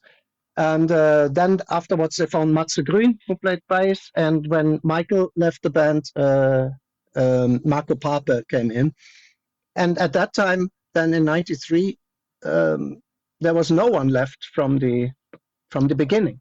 It was a little bit sad. It was a little bit sad, I think, but also I accepted that there are new times, and still I was happy that Protector still existed, that it just didn't, just because the old members are out, that it didn't give up. And they still played like aggressive music. It was not that they wimped out or something like that. So, yeah. Yeah, I was going to ask you, because I think the Heritage is like from 93 was the first record that had no original members, correct? Yes. Okay. That's correct. At that time, yeah, it was a new lineup, and they did a lot of concerts, especially at that time. The border between East and West Germany had come down. Germany reunited the East and Western parts, and at that time it also was again in the West, in Western Germany, people started to a little bit in this time 89, 90 to turn away a little bit from extreme music. Not everybody, but more alternative music or stuff like that. But in the East, it was still this old feeling that we had like in 85, 86, 87.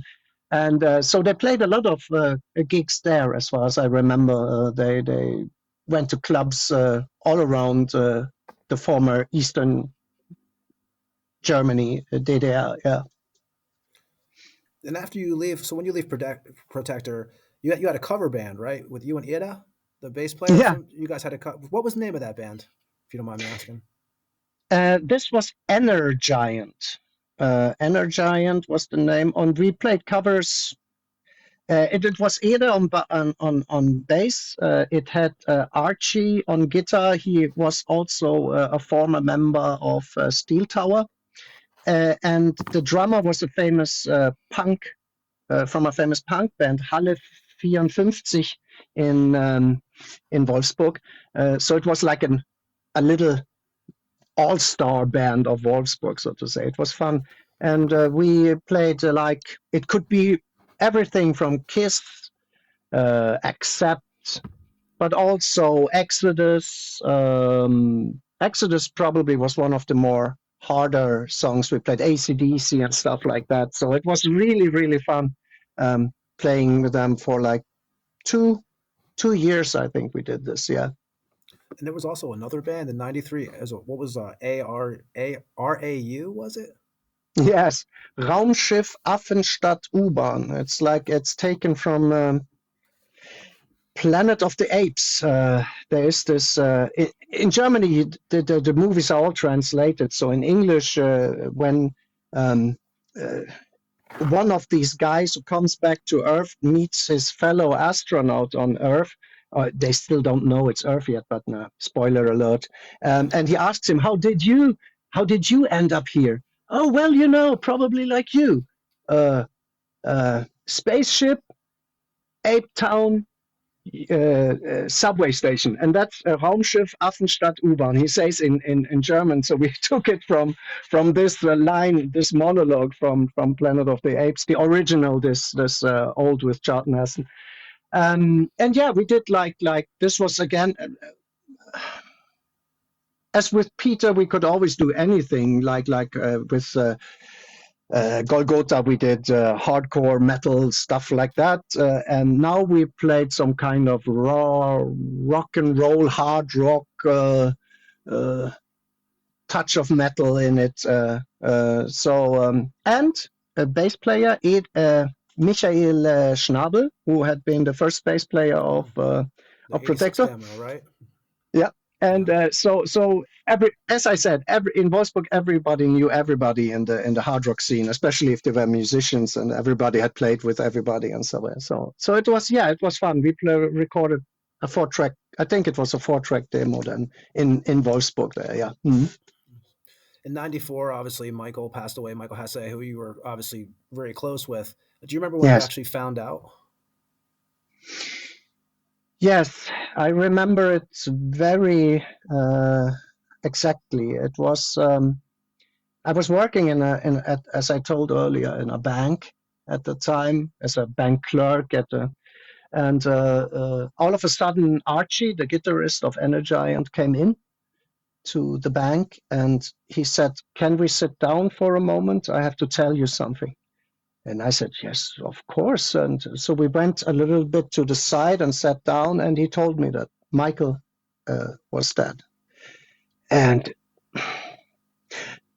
of course, I had heard, because I had not had much contact with him the past years after I had left Protector. But of course, and I had heard that he had problems with heroin, hard drugs, but still, you can't really imagine that something like that could happen. You still think, I was still quite young, you still think you are invincible, you cannot die or anything like that. And then all of a sudden, at this young age, Michael was born in 1966, it was a shock, yeah, of course. And but even though it felt hard, I attended his funeral together with Hansi Müller and Axel, our old friend and driver and roadie, and Peter Schulz from Death Attack was also there, I remember. And it was hard, and it was actually the first and only time that I saw this Hansi Müller like a giant, he's like 1.90 m, almost. What I don't know what it's in English measures. Athletic guy, everything, and cool and stuff like that. And that was the first and only time I saw him cry at this funeral. It was really tough. We saw the family. I saw the family again, his sister and parents for the first time, and they were so happy that we came. It was this extremely sad moment, but but for us others, life had to go on in one or another way. But this was really, really sad moment. Yeah. Is there any Michael stories that you never shared? Any good ones that you just never because you guys were, like I said, you guys were very close. Oh, not can you say, not right out of the blue. We just hung out and we just had so much great times.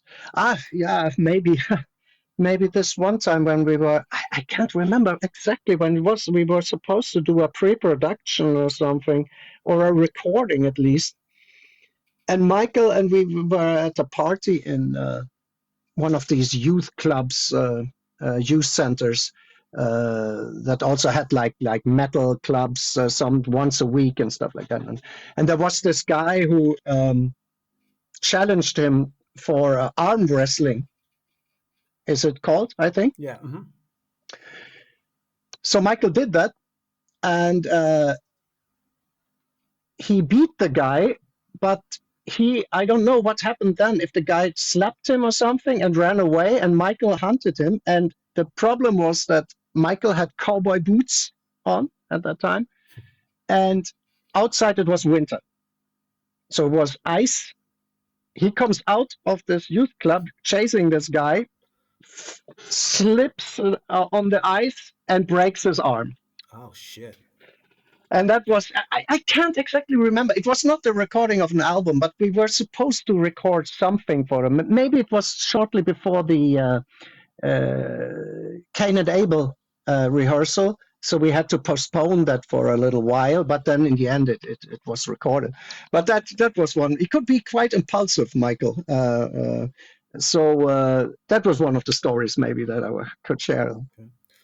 Well, and that's 94. So you moved 95 to, yeah. You and your sister, you guys, so your mom is from Sweden. You guys visited Sweden very often when you were kids. So you guys are both bilingual. You guys, everyone speaks. What was the final, like, was obviously you had in 94, you dealt with a lot of stuff. I know you're working at banks for a certain period of time too. What made you decide to move to Sweden? I wasn't quite happy with the job, and it just wasn't me, like working in the bank. Although it was great colleagues and the payment was good and stuff like that, but just wasn't me. So I wanted to try something new. So I said I go to Sweden and I try to see how it is to live there. So I went to a school first, like usually it's a school where you people can read and get the grades that they maybe didn't get in school. They didn't really finish school because of the grades, and they can read it again there and get their grades so they can go to high school or whatever, university and stuff like that. University. And I went to such a school, although I didn't need it because I had my graduation from the school. But it was just for me. I do this for like 1 year, so to see, just for me to see what it is like to live in Sweden. And I liked it, so I stayed 1 more year and went to a tourism. It was the same school, not the same school, but in the same way, like a school after school, so to say, that you where I learned about tourism. And then I got a job in Stockholm, fortunately, at the German National Tourist Office that made advertisement for Germany as a holiday country in Sweden. And that was awesome. Maybe possibly the best job I ever had, and for 13 years. And it was great. I was working in the information there. People called, oh, what shall we do when we go to Germany? And I said, oh, here you can go there and there. That was a great job. And after 12 years, you start getting that itch, right? You get the urge to get back into the music again. And I guess October 2001, you answer an ad at a local music store. Yeah, there was this famous record store here in Stockholm, Sound Pollution, yeah. And they had, like, at that time, when as internet wasn't as big as it's today, still had like these paper, handwritten sometimes ads. We are looking for musicians.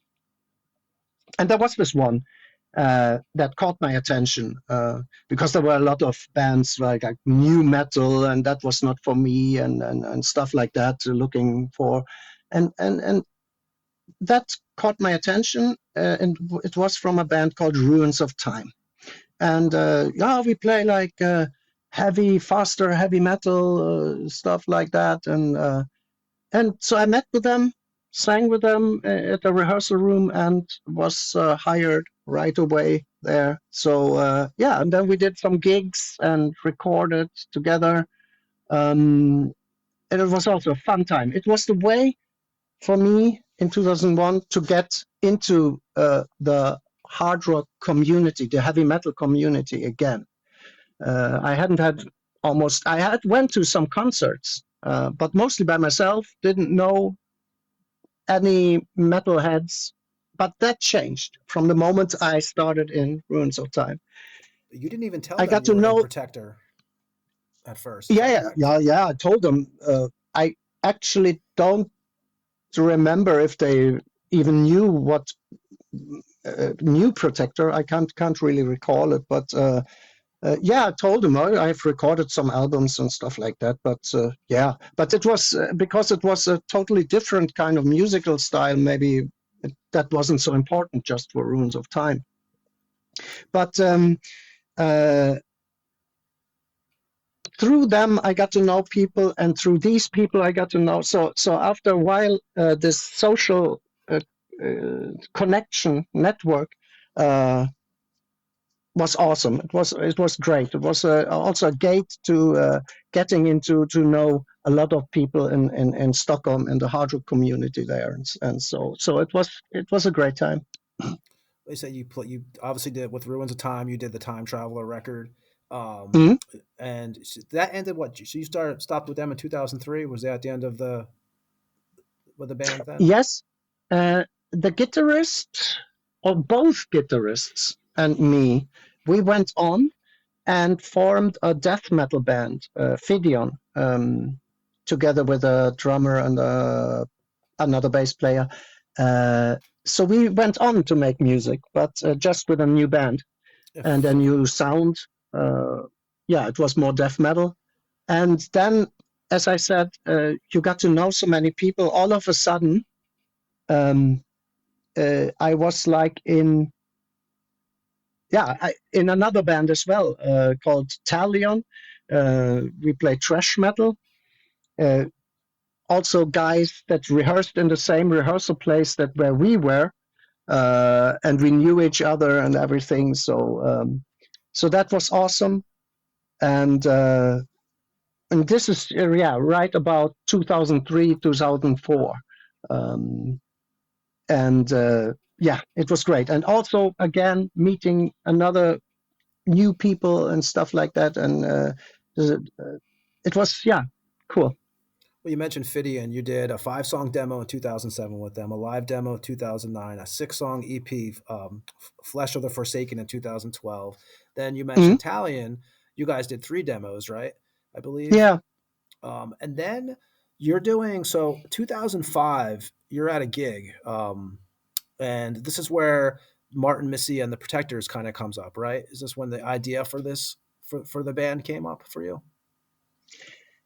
Yes. And it wasn't actually me who got the idea. It was I was at the Niflheim concert in Stockholm. They were playing at a little club, and afterwards I was fortunate enough to be invited to the an after show party, which was taking place at one of the guitarists' flat. There were like 20, 30 people there drinking heavily and having fun listening to metal. And all of a sudden, people were falling asleep all over the place, in the sofa, on the floor, like this. And in the end, it was me and this guy, Jonas Svensson, who at that time he did I think the merch and helped them with different kind of stuff, Niflheim. And we were talking. He's a huge Iron Maiden fan, so we were talking about that. We were talking about metal in general. And he knew that, Protector had never been so big in Sweden, but he knew about Protector. And he said, man, look, don't you want to do Protector again? Can't you think of trying to reunite the whole band and everything? Or with new people start? And I said, no, I don't know if it would feel right to just come back. The first thing I do is starting Protector up again, like nothing ever happened. So we agreed, okay, let's do a cover band. We do a cover band of Protector called Martin Missy and the Protectors. And Jonas said, I know some great guys in Uddevalla, where he lived. He lived like 400 kilometers. He lived on the west coast of Sweden, and Stockholm is on the east coast. And he said, I know people And so he went back, contacted Carl Gustav Carlsson drums, Matthias Johansson bass, who also sings in Suicidal Winds, and Michael Carlson guitar. And a couple of months later, he contacted me again and said, yeah, I found the guys, they have started rehearsing. Would you like to come over to Uddevalla and meet them? And then I went over, and they could play the songs, the old Protector songs, and they were such great guys. Yeah, that felt amazing. And then we started from there and played like a cover band for Protector. Yeah, not only in Sweden, but mainly in Germany and Czech Republic. I remember we played Finland. So that was, yeah, also, again, a new era, a new cool time, and with these fantastic guys, yeah. And you were also in, I don't want to pronounce the band's name wrong, but you were also in a stoner doom band called Obrero? Yeah, right. Okay. At that time, yeah, I was in 3 bands, not 2, in 3 bands. It was Talion, it was Phidion, and Obrero, our stoner doom bands. We recorded 2 albums together. I did some gigs, mostly in Stockholm.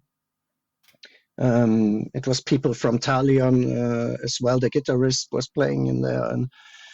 And so that as well. And I also remember I was playing in a band called Zombie Lake. It was a thrash metal band with a guy that I had met, Derek Schilling, on the internet. If I remember it, we just started talking, and then yeah, he came up with this idea we could do something together, and he recorded. I recorded my singing parts in Stockholm, and yeah, so we did two albums together. That was also quite fun. That was Zombie Lake, right? We actually played Werewolf Attack before you came on tonight, and you guys did what? Plague of the Undead in 2013, and then you guys did the Dawn of Horror, right, in 2017. Mm-hmm. So that was your Zombie Lake period, you know. And you went, so 2011 is really when things went back for you, right, in a way, because you guys are playing the Way of Darkness Festival in Germany. Mm-hmm. And then, you know, basically this is when Protector becomes Protector again. Yeah, in the summer, this festival was in autumn, 2011. In the summer, or already in spring, the guys, the other guys in Protector, Michael, Michael and Matthias and Carl Gustav, they said, we have talked and we would like, if possible, try to reunite Protector or try to start Protector again under the original name.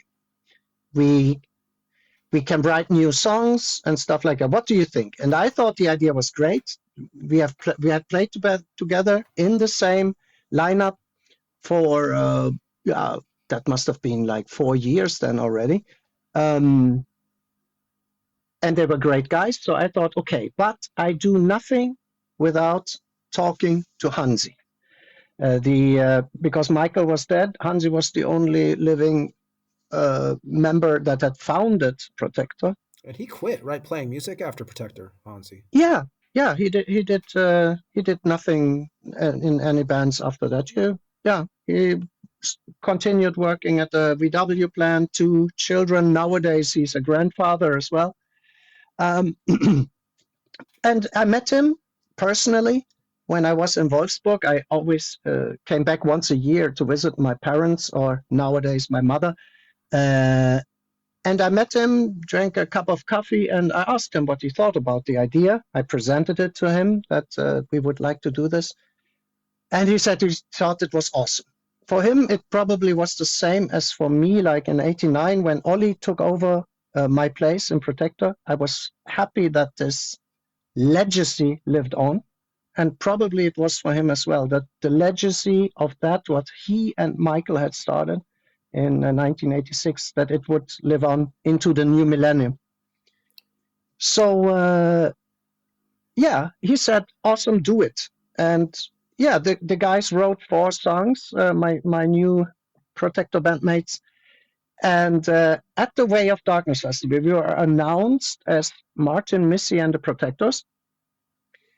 And we had recorded in secrecy this demo, which we had printed on, we had on CDs, 50 CDs, with cover and everything, that we gave to the merchandiser and said, at the half of the show, you put these out, not before we go up. So during the show, I announced that we would continue from then on as Protector, and that the new demo is at the merchandise stand. And that was the birth of Protector in 2011 in autumn, October. So is that demo the Return of Thrash and Madness demo? Yes. Okay.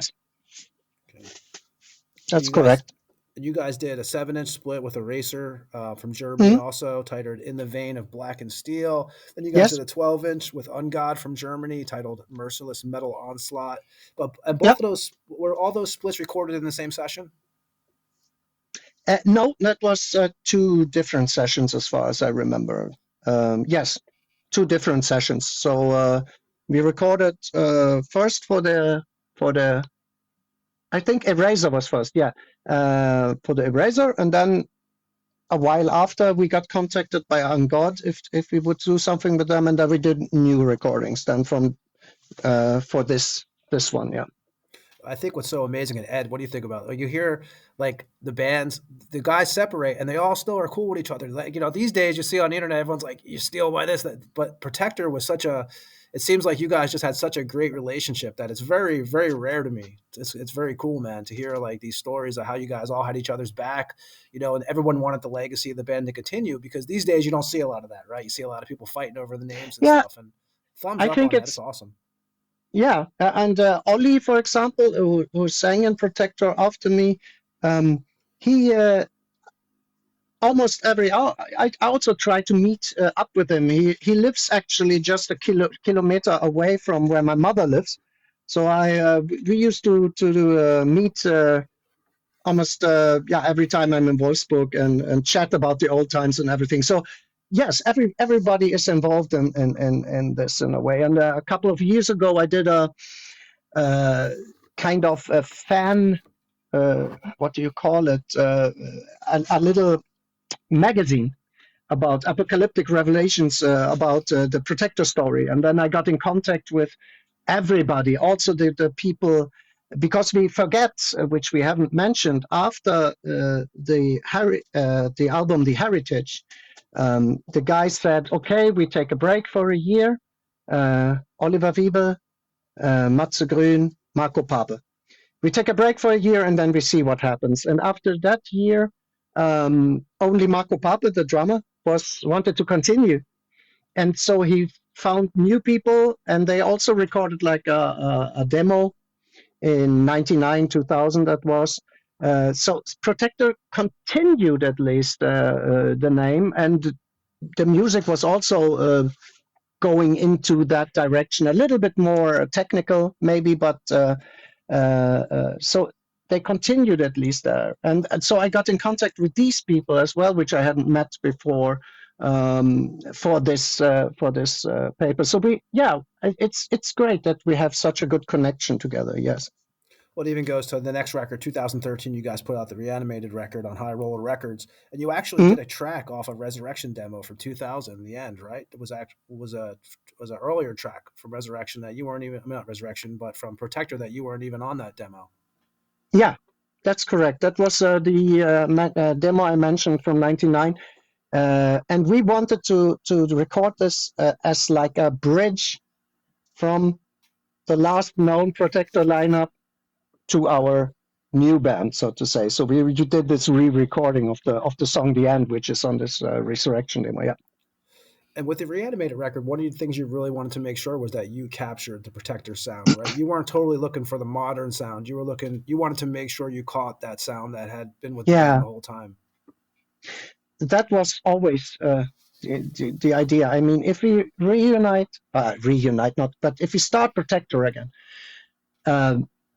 there is no other alternative but to play thrash metal with some death metal influences in it. That is what Protector is about. You can't, in my opinion, do such a thing and then all of a sudden play like hard rock or grunge or stuff like that. That wouldn't work out. So yeah, we tried really to play the style that we think Protector would sound like if they would have continued and kept the spirit alive like today. Yeah. So that's what we do. That's the only way for us to play this kind of metal, that which hopefully sounds some kind of what we did, at least back with me then, like in the Golem or on the Mad area time. Well, you guys continued that with the 2013 record. The 2016 record, the Cursed and Coronated, because you guys did the same studio, right? You guys used the same artist on that record.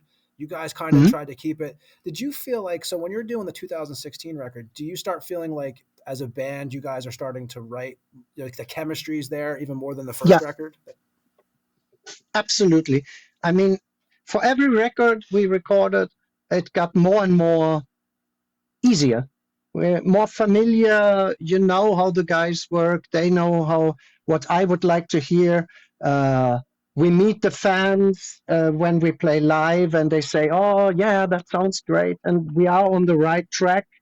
So we know we are on this right track to what we do. So yeah, it's easy to record with the guys, and it gets easier and easier all the time. We all know now what to do and do this pre-production tape, and then when we go into the studio, we know exactly. Then Carl Gustav and Michael will be there. Michael will be there with Matthias as well, and then he goes home, and then I come and sing. It works like a machine almost now. Yeah. With the artist, you guys used was it Christian Wallen for those other two records for the 2013, 2016 records. So with him, so when he does the artwork for you guys, he doesn't, all he wants to know is the name of the record and he goes off of that, or, do you have to send him the sketches and stuff, or is it pretty much like he just wants the title of the record? He just got the title for the record, and I always gave him some ideas, but in the end, it was him, Christian Molino, did everything himself, but I have to say, we talked about this earlier about the old records, and these new ones. I love his Christian Molino's style, and so it was great when, even though he did what he felt would be the best option, and it worked out great, I think, on both of these LPs. Okay. 2019, you guys do a killer record, Summon the Hordes record on High Roll Records again. So you guys work with Harris Johns on this one, who's worked with Coroner, Halloween, Emulation. I mean, list goes and Protector, on.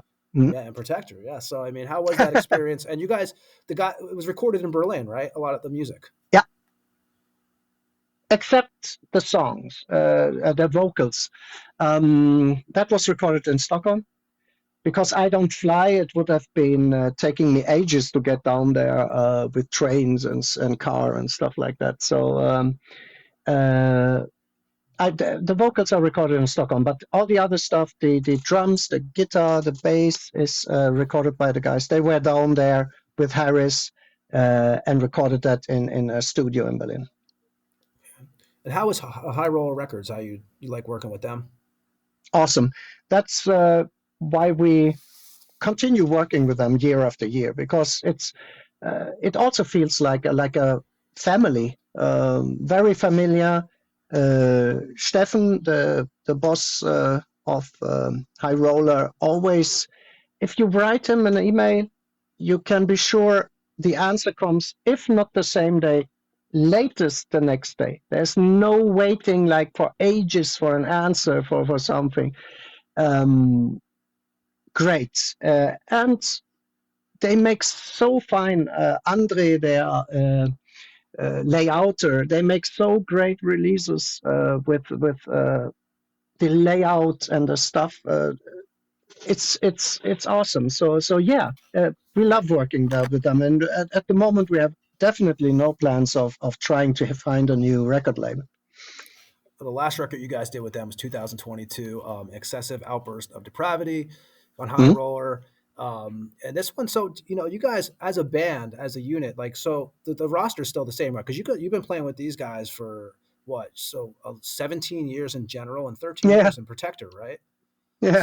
So I mean, are you guys just, is that like a brotherhood there? Is it just, is the writing easy now? I mean. Absolutely.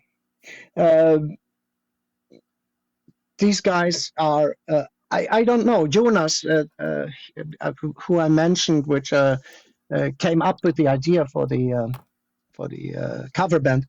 He had found exactly the perfect people for this. Not only because they were cool musicians and loved a lot of old school music. They were not like, oh yeah, I started listening to music in '99 and I can't relate to any music written in the '80s or stuff like that. They were really old school guys, although they all are younger than me. And but not only that, they are also as persons very, very nice people. They are good friends. They are, you can laugh with them. You can have, what do you call it? Earnest conversations, more if it is something, and everything. And it's so easy going out on the road with them. Almost, I can't even recall, almost no drama. There's no stars in the band. We are all the same in this group, and I love these guys. It's awesome to play with them, and that's why we have been playing together for so long. Also, you can't do that if you have somebody in the band who is all the time being an asshole or thinking about his own ways and stuff like that. So this is great. It's awesome. Yeah. And on Excessive Outburst, you guys also work with Patrick Angle again. He mastered this record. You have a good relationship there too, I take it. Yes, awesome. He did all the mastering for the first albums, but on the fourth we tried something new. We recorded it at here in Stockholm at a studio, but this time the engineer didn't do the mix. This time we said we want Engel to do it. So Engel, for the first time, he did not just only do the mastering, but also the mix. And it was great because he knew what sound we wanted, and he's so talented. We wrote to him, this is our idea. I think it took 1 or 2 days, and we had the first draft of how it sounded, and then we said, maybe a little bit more here, and he fixed it in like 2 weeks. Everything was finished.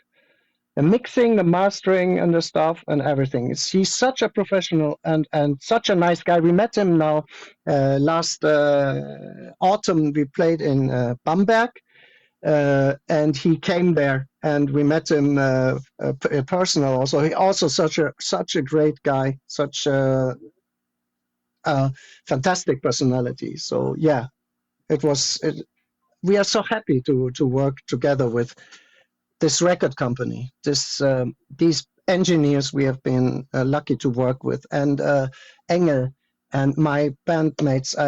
It couldn't be better for me. Yeah.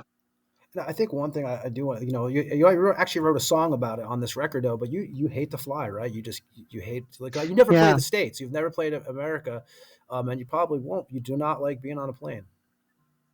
Yeah, that's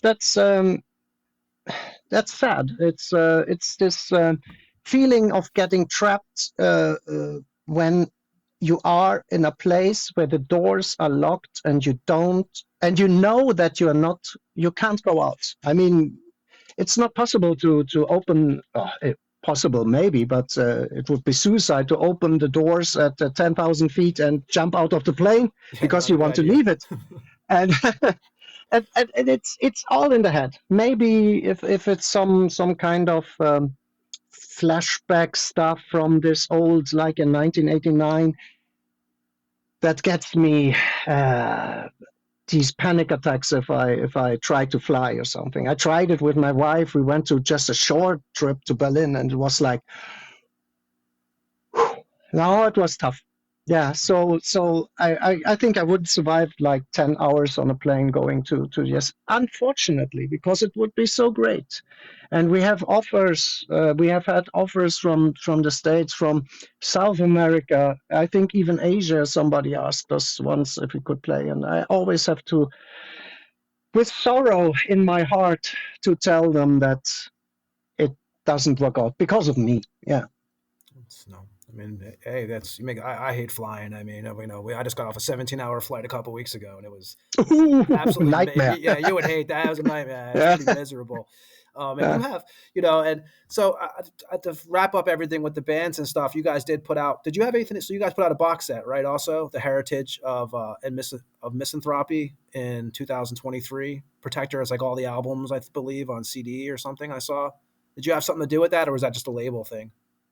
I think the label did most of the. Of course, they ask us always when they want to do something, but most of the ideas are so great, so we just say, yeah, do it, so that was mainly a label thing, yeah.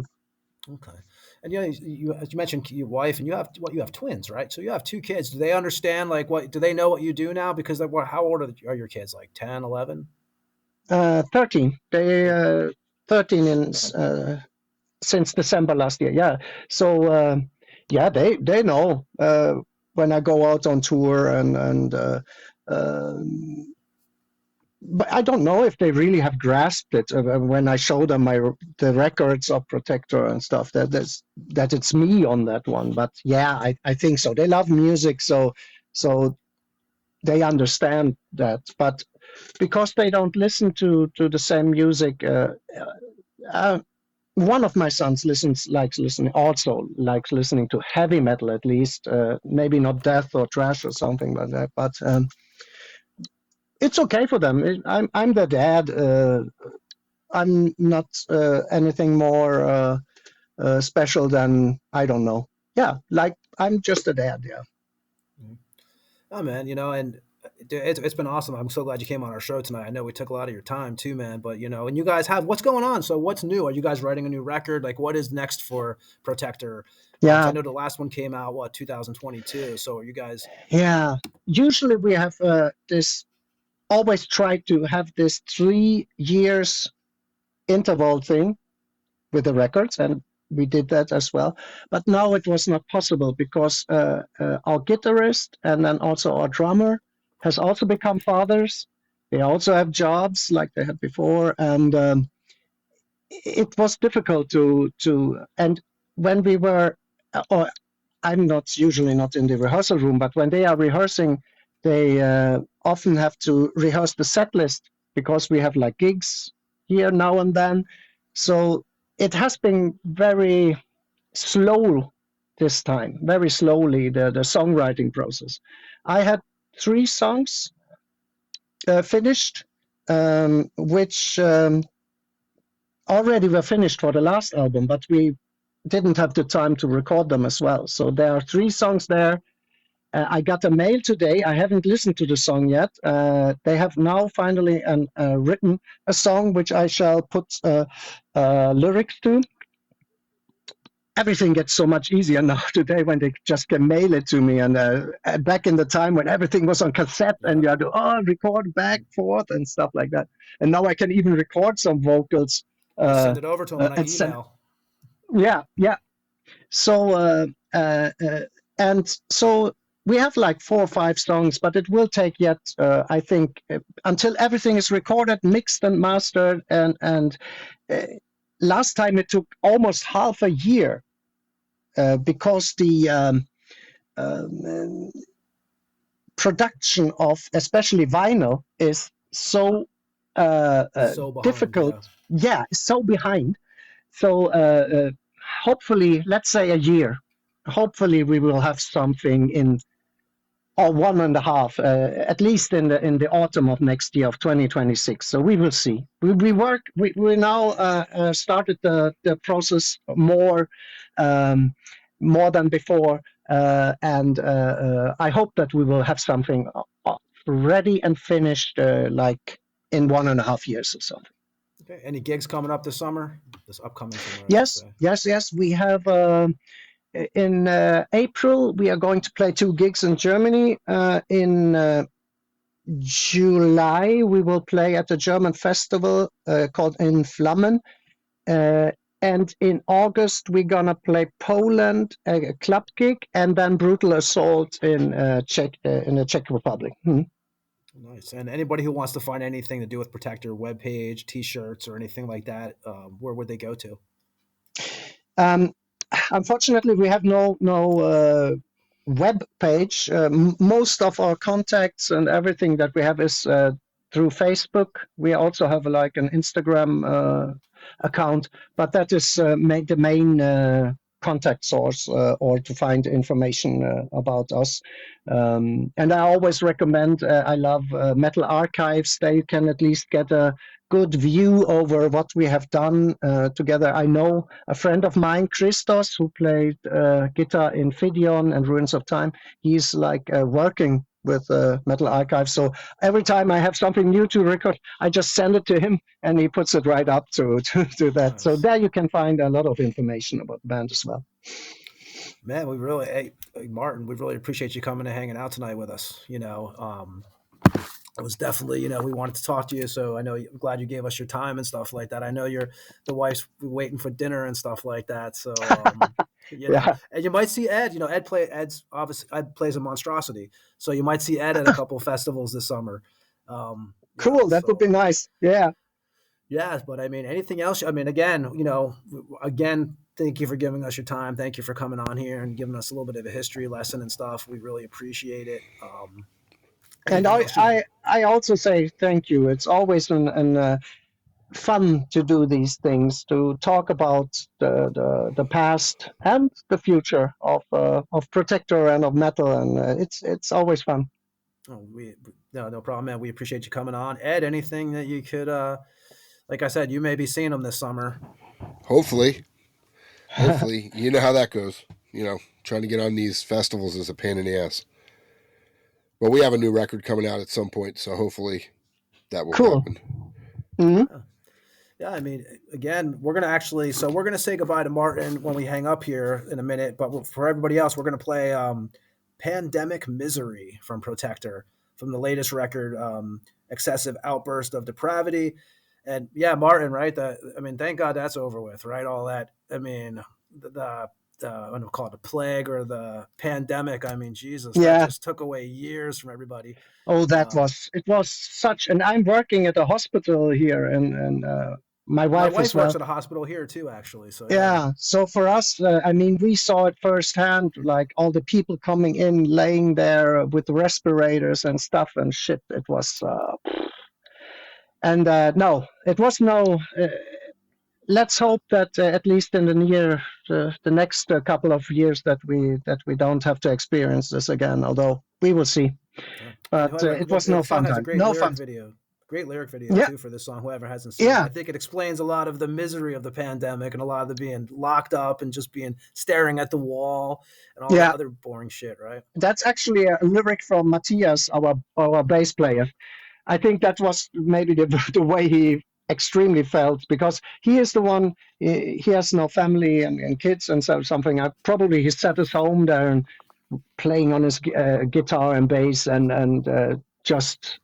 couldn't go anywhere. There are no concerts and everything. So it catches the moment quite well. Yeah, so anybody who wants to go check it out, you can check out YouTube. There is a lyric video for it. We're going to play Pandemic Misery from Protector from the Excessive Outburst of Depravity record that came out July 1st, 2022. And again, Martin, thank you for everything tonight. And thank you for doing the interview. Yeah. No problem. And we'll say goodbye to you in a minute when we hang up here. Everybody else, we'll be back on the Tampa Morgue after Pandemic Misery from Protector.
And that was Protector. Pandemic Misery was the track off the Excessive Outburst of Depravity record that came out July 1st, 2022 on High Roller Records. And there you go. That was Martin Missy. Another great interview, man. Really cool guy. What'd you think, Ed? Yeah, definitely. It's weird, man, because you look at the dates when their records came out, and that was the time frame I was listening to thrash, like Sodom, Celtic Great Frost, bands. Celtic Frost, however you want to say it, Possessed.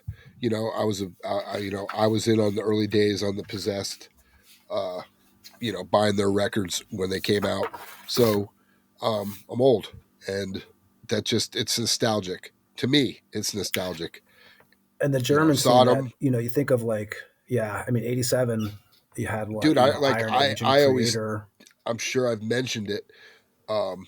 We had it wasn't Turtles Records. I think it was called Tracks or something like that. I can't remember, but it was in its own storefront, and it was like not in a mall. It was like literally just off of Dale Mabry. Now it's a church, but I remember going in there, and that was where you would go to the metal section, because every one of those record stores like Sam Goodies and shit had a metal section, and they always had what was called the bargain. It was a tub, like Yep, the bargain when you would bin. buy Gatorade, and it was a tub of cassette tapes just sprawled out in there that were clearance. And I can remember pulling out, because I didn't know who Creator was until I saw DRI, because they opened for DRI on the Four of a Kind tour. So I remember What year was going that? in, and there were, What year was the Four of a Kind tour? 87, 87. So 87. Creator, what? 86. Endless Pain was like 85 they put out. So yeah, so the record that I found, and there were two of them. One of them was normal price, but the Flag of Hate, the EP, was in there. And then sitting next to it was In the Sign of Evil by Sodom. And I knew Sodom from when I was raised Catholic. So you always heard of Sodom as being, whatever. And I remember the guy with the sword and the hood on the cover. So I'm like, well, that looks cool. And I remember grabbing that, and right next to it was Morbid Tales, and I was like, Celtic Frost, and it was just the way it was written. Something about it looked morbid. You know what I mean? It was morbid because it was. So I remember I scooped up probably 4 or 5 of those tapes that day, not to mention the Pleasure to Kill, because I remember them saying, this is on our Pleasure to Kill record, blah, blah, that was blah. like So that's what they Pleasure were. to Kill. So that's what so they were long ago.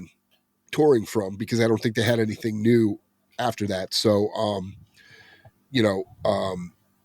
I remember just coming out with 5 or 6 tapes, and that pretty much, that changed that, man. Cause after that, it was all on from there.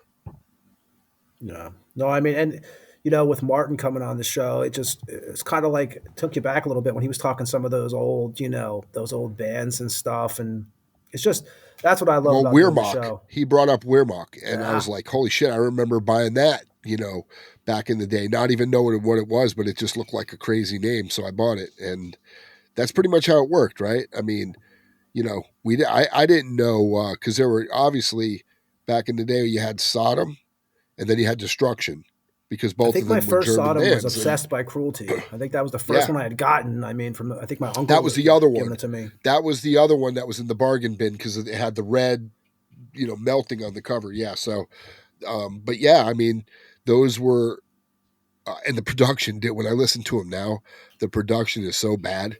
Like if you listen to a Sodom record today, it's like Agent Orange is a great record, right? But you listen to the production and the songs on that record, and you go back to listen to the In the Sign of Evil, where it sounds like they recorded in a tin can. So it was just obviously the time, but also radios, when we had them in cassette tapes, they didn't sound that bad. You know what I mean? Because it didn't sound like true shit. But when you put it on a real stereo now, it's like, it's like you can almost. And then when they try to remaster them, I think they fuck them up even more, because it's just those were recorded in a period of time where that's what you get, man. And unless you were Metallica working with the Fleming or whoever they were working with, when they did those first 3 or 4 records, you weren't getting that kind of production value as a starting off thrash band. Even Destruction's first couple albums were kind of, the killer, but the productions were terrible. I remember those bargain bins, though. I remember, what you would do to go if think about it, if you can go back in the 80s and go through those bargain bins now, those things are probably flipping on eBay for like $100, $200 easy. Those CDs. I mean, dude, I regret it. Sometimes I just go look. Splatter God Records got all my tapes. That fucker. Fuck you, Keith. You I gotta get Keith. I should have never fucking got rid of those tapes, man, because he was glad to take them too. And who knew back then? I think he knew. Splatter God was a smart man. Yeah, man. I think Keith knew that those were going to be a diamond in the rough. And I mean, to be fair, he did give me a good amount for him. It wasn't like he beat me down. He knew what I had, because the cool thing about what Splatter God Records is he loved, he was a music fan. So it's always nice going to those places. But his store, he wasn't like Vinyl Fever, where you walked in with something that was worth $20 and they're like, I'll give you $1.50. Yeah, exactly. Like a pawn shop, they know they're fucking raping you. Best I could do is 50 cents. He was cool, man. He always just was like, go grab some stuff and we'll figure it out. And I would always go find, whatever he had, because he always was very smart at buying eclectic shit. like hard to find stuff that most stores wouldn't have. That was what made Splatter Gods great, because he would buy stuff that you couldn't find anywhere else. Like No, Aces. Like Yeah. he was like the next version of Aces Records, to be honest with you. I mean, just different. We did an Aces show, Aces Metal Oh, yeah. Award show. Anybody wants to go back and listen, you can go back through the archives of, a bunch of shows. Because now tonight we are at episode 74. And that was our Protector episode. And shit, me and Ed will be recording again very soon, actually, this week. We're going to be working on next week's show. We got a bunch of stuff in the works. Like I said, I think tonight we're going to kind of, because Ed's going to go out to the Tampa Bay Metal Museum. So we wanted to get the show on for everybody today. So I think we're going to kind of keep it, not short, right? This is probably going to be It's a going to 3 be hour over episode. 3 hours, bro. It's not short. I think we did all our talking in the beginning, early. I man, always we wake got up it towards out the end. When beforehand. we first sign on, I'm like, okay, here we go. And it's like, then when we start going, we're talking to Martin and stuff, and you start getting lost in it all. And again, we appreciate everybody that comes on this show. We appreciate everybody that gives us their time. And it's great talking to some of these bands, because you don't hear tons of Protector interviews out there. It's nice to deal with bands that you don't that obviously a great fucking band. And one thing let's about be honest, you got him again. You got him because he did it. He said, "Man, you really did your research," because these guys, their history is so vast. So much that things even going they forget on. shit. Yeah, there is. Yeah, you're right, 100%. And that's what we do here. And again, we're going to keep on doing it. Like I said, episode 74. We already know we got 75 coming up this week, and then we're going to have KO from Rotten Sound in February also. So before you know it, we'll be at episode 80. Then 100's right around the corner. So yeah, man. Keep on doing what we do. And anybody who wants to go back and listen to, like I said, there's a shitload of episodes. Chris Reifert, Snowy Shaw, Dave Austin from Nasty Savage. We got, Vincent Crowley from Asheron, the Vincent Crowley Band. We got Pat from Hellwitch. We got, just tons and tons of episodes. King Fally, who's about to end the show for us here in a few minutes with his farewell. King Fally, I'm telling you, I always, at least once or twice a week, someone messages me and says, man, that King Fally episode is insane. It was great. We love man. King. So yeah, we love King. And King was happy that we had Joe Whitlow on. That was awesome. He got a hold of me and said, man, you got Joe Whitlow on from Weird Science and Night of the Creeps. So I was like, hell yeah. But anybody who listens to us, Ed, where can they find us at? Spotify, Apple, anywhere there's podcasts, YouTube, we put the videos up there. Sorry, there's no or the audio. We're the audio, we're not video. Maybe one day, man. We've been talking about it, but I think until it feels right, we're ready. A live once a week YouTube show, so we don't have to put all the episodes on, but we're thinking about maybe once a week on the weekend or something. Me and Ed getting together for an hour, hanging out, and just talking music and just chilling, and whoever wants to pop on there. We're trying to figure it out. We're trying to not succumb to the times, but the time difference. Like tonight, it would be cool to go live at the museum, but you'll be deep asleep by the time I'm there. I don't know. The Devils play tonight. Ooh. My Devils play Montreal tonight, so you never know. I'll message you when I'm there, because I'm apparently the I don't know I don't even know what you call it, where the people are. He said we're supposed to be there from big bands. I think he said 7. So I told him I'll probably get up there around 6, so I can scope the museum out a little bit, walk around, check it out. His thing is he doesn't want it to be like a show where people just stay there for 10 hours. And this is Death Metal Dave we're talking about here. Yeah, Death Metal Dave. He wants people to kind of come in, check out the museum, grab a couple beers, check it out, hang out, and then, he wants to kind of make it like a museum. You don't go to a museum to lay on the bench and just stay there. You walk around and look at the exhibits and you go home, right? That's how kind of what a museum is. So hopefully that's what it's going to be. I don't know. It looked very stressful when I dropped off my stuff last night. I was like, I could tell he was already like It's, you know what it is? Remember Venom, because Ed was around. We were doing shows at the Venom nightclub back in the early 2000s. It's when you're the one doing It's it, when you're the chaotic. one setting it up. It's never fun until you're having the beer afterwards, or when the band that you booked and you actually had enough money to pay is playing, and that's when it makes sense. You know, that's when it's a Yeah, good time. yeah. Before that, it's all fucking craziness. So Chaos. yeah, so that's how that goes. But Ed, I mean, what, Spotify, Apple, YouTube. We're at thetampamorgue@gmail.com for any mail, and Instagram. And who knows? Maybe if Tony's watching the Devils smash somebody and he's happy, hopefully maybe we'll go live. Yeah, so and anybody's hearing the show today, make sure you go see Ed tonight. We did this show early so we could get it out. So everybody, we appreciate you listening. Ed will be showing off his microphone at the Tampa Bay Museum. Silly. And silly. Not my bass for sure, because I don't know what that is. None of my basses even. They're like they got dust on them and exactly. So and and we have Knox from Enforced coming on next week. So, and we'll have a bunch of other stuff going on. So keep in touch with the Instagram page. You can email us, send us, releases like you have been. Thank you very much. We'll read them out on the show. And everybody else, Ed, anything else? Is that it? That's it, man. I'm good. There you go. Everybody, another episode of the Tampa Morgue, episode number 74 in the books. Thanks again to Martin from Protector for hanging out with us tonight. And we'll see you next week on the Tampa Morgue. See ya. This is King Fally from Deceased, and you just listened to another episode of the Tampa Morgue. Tune in next week and stay fucking dead.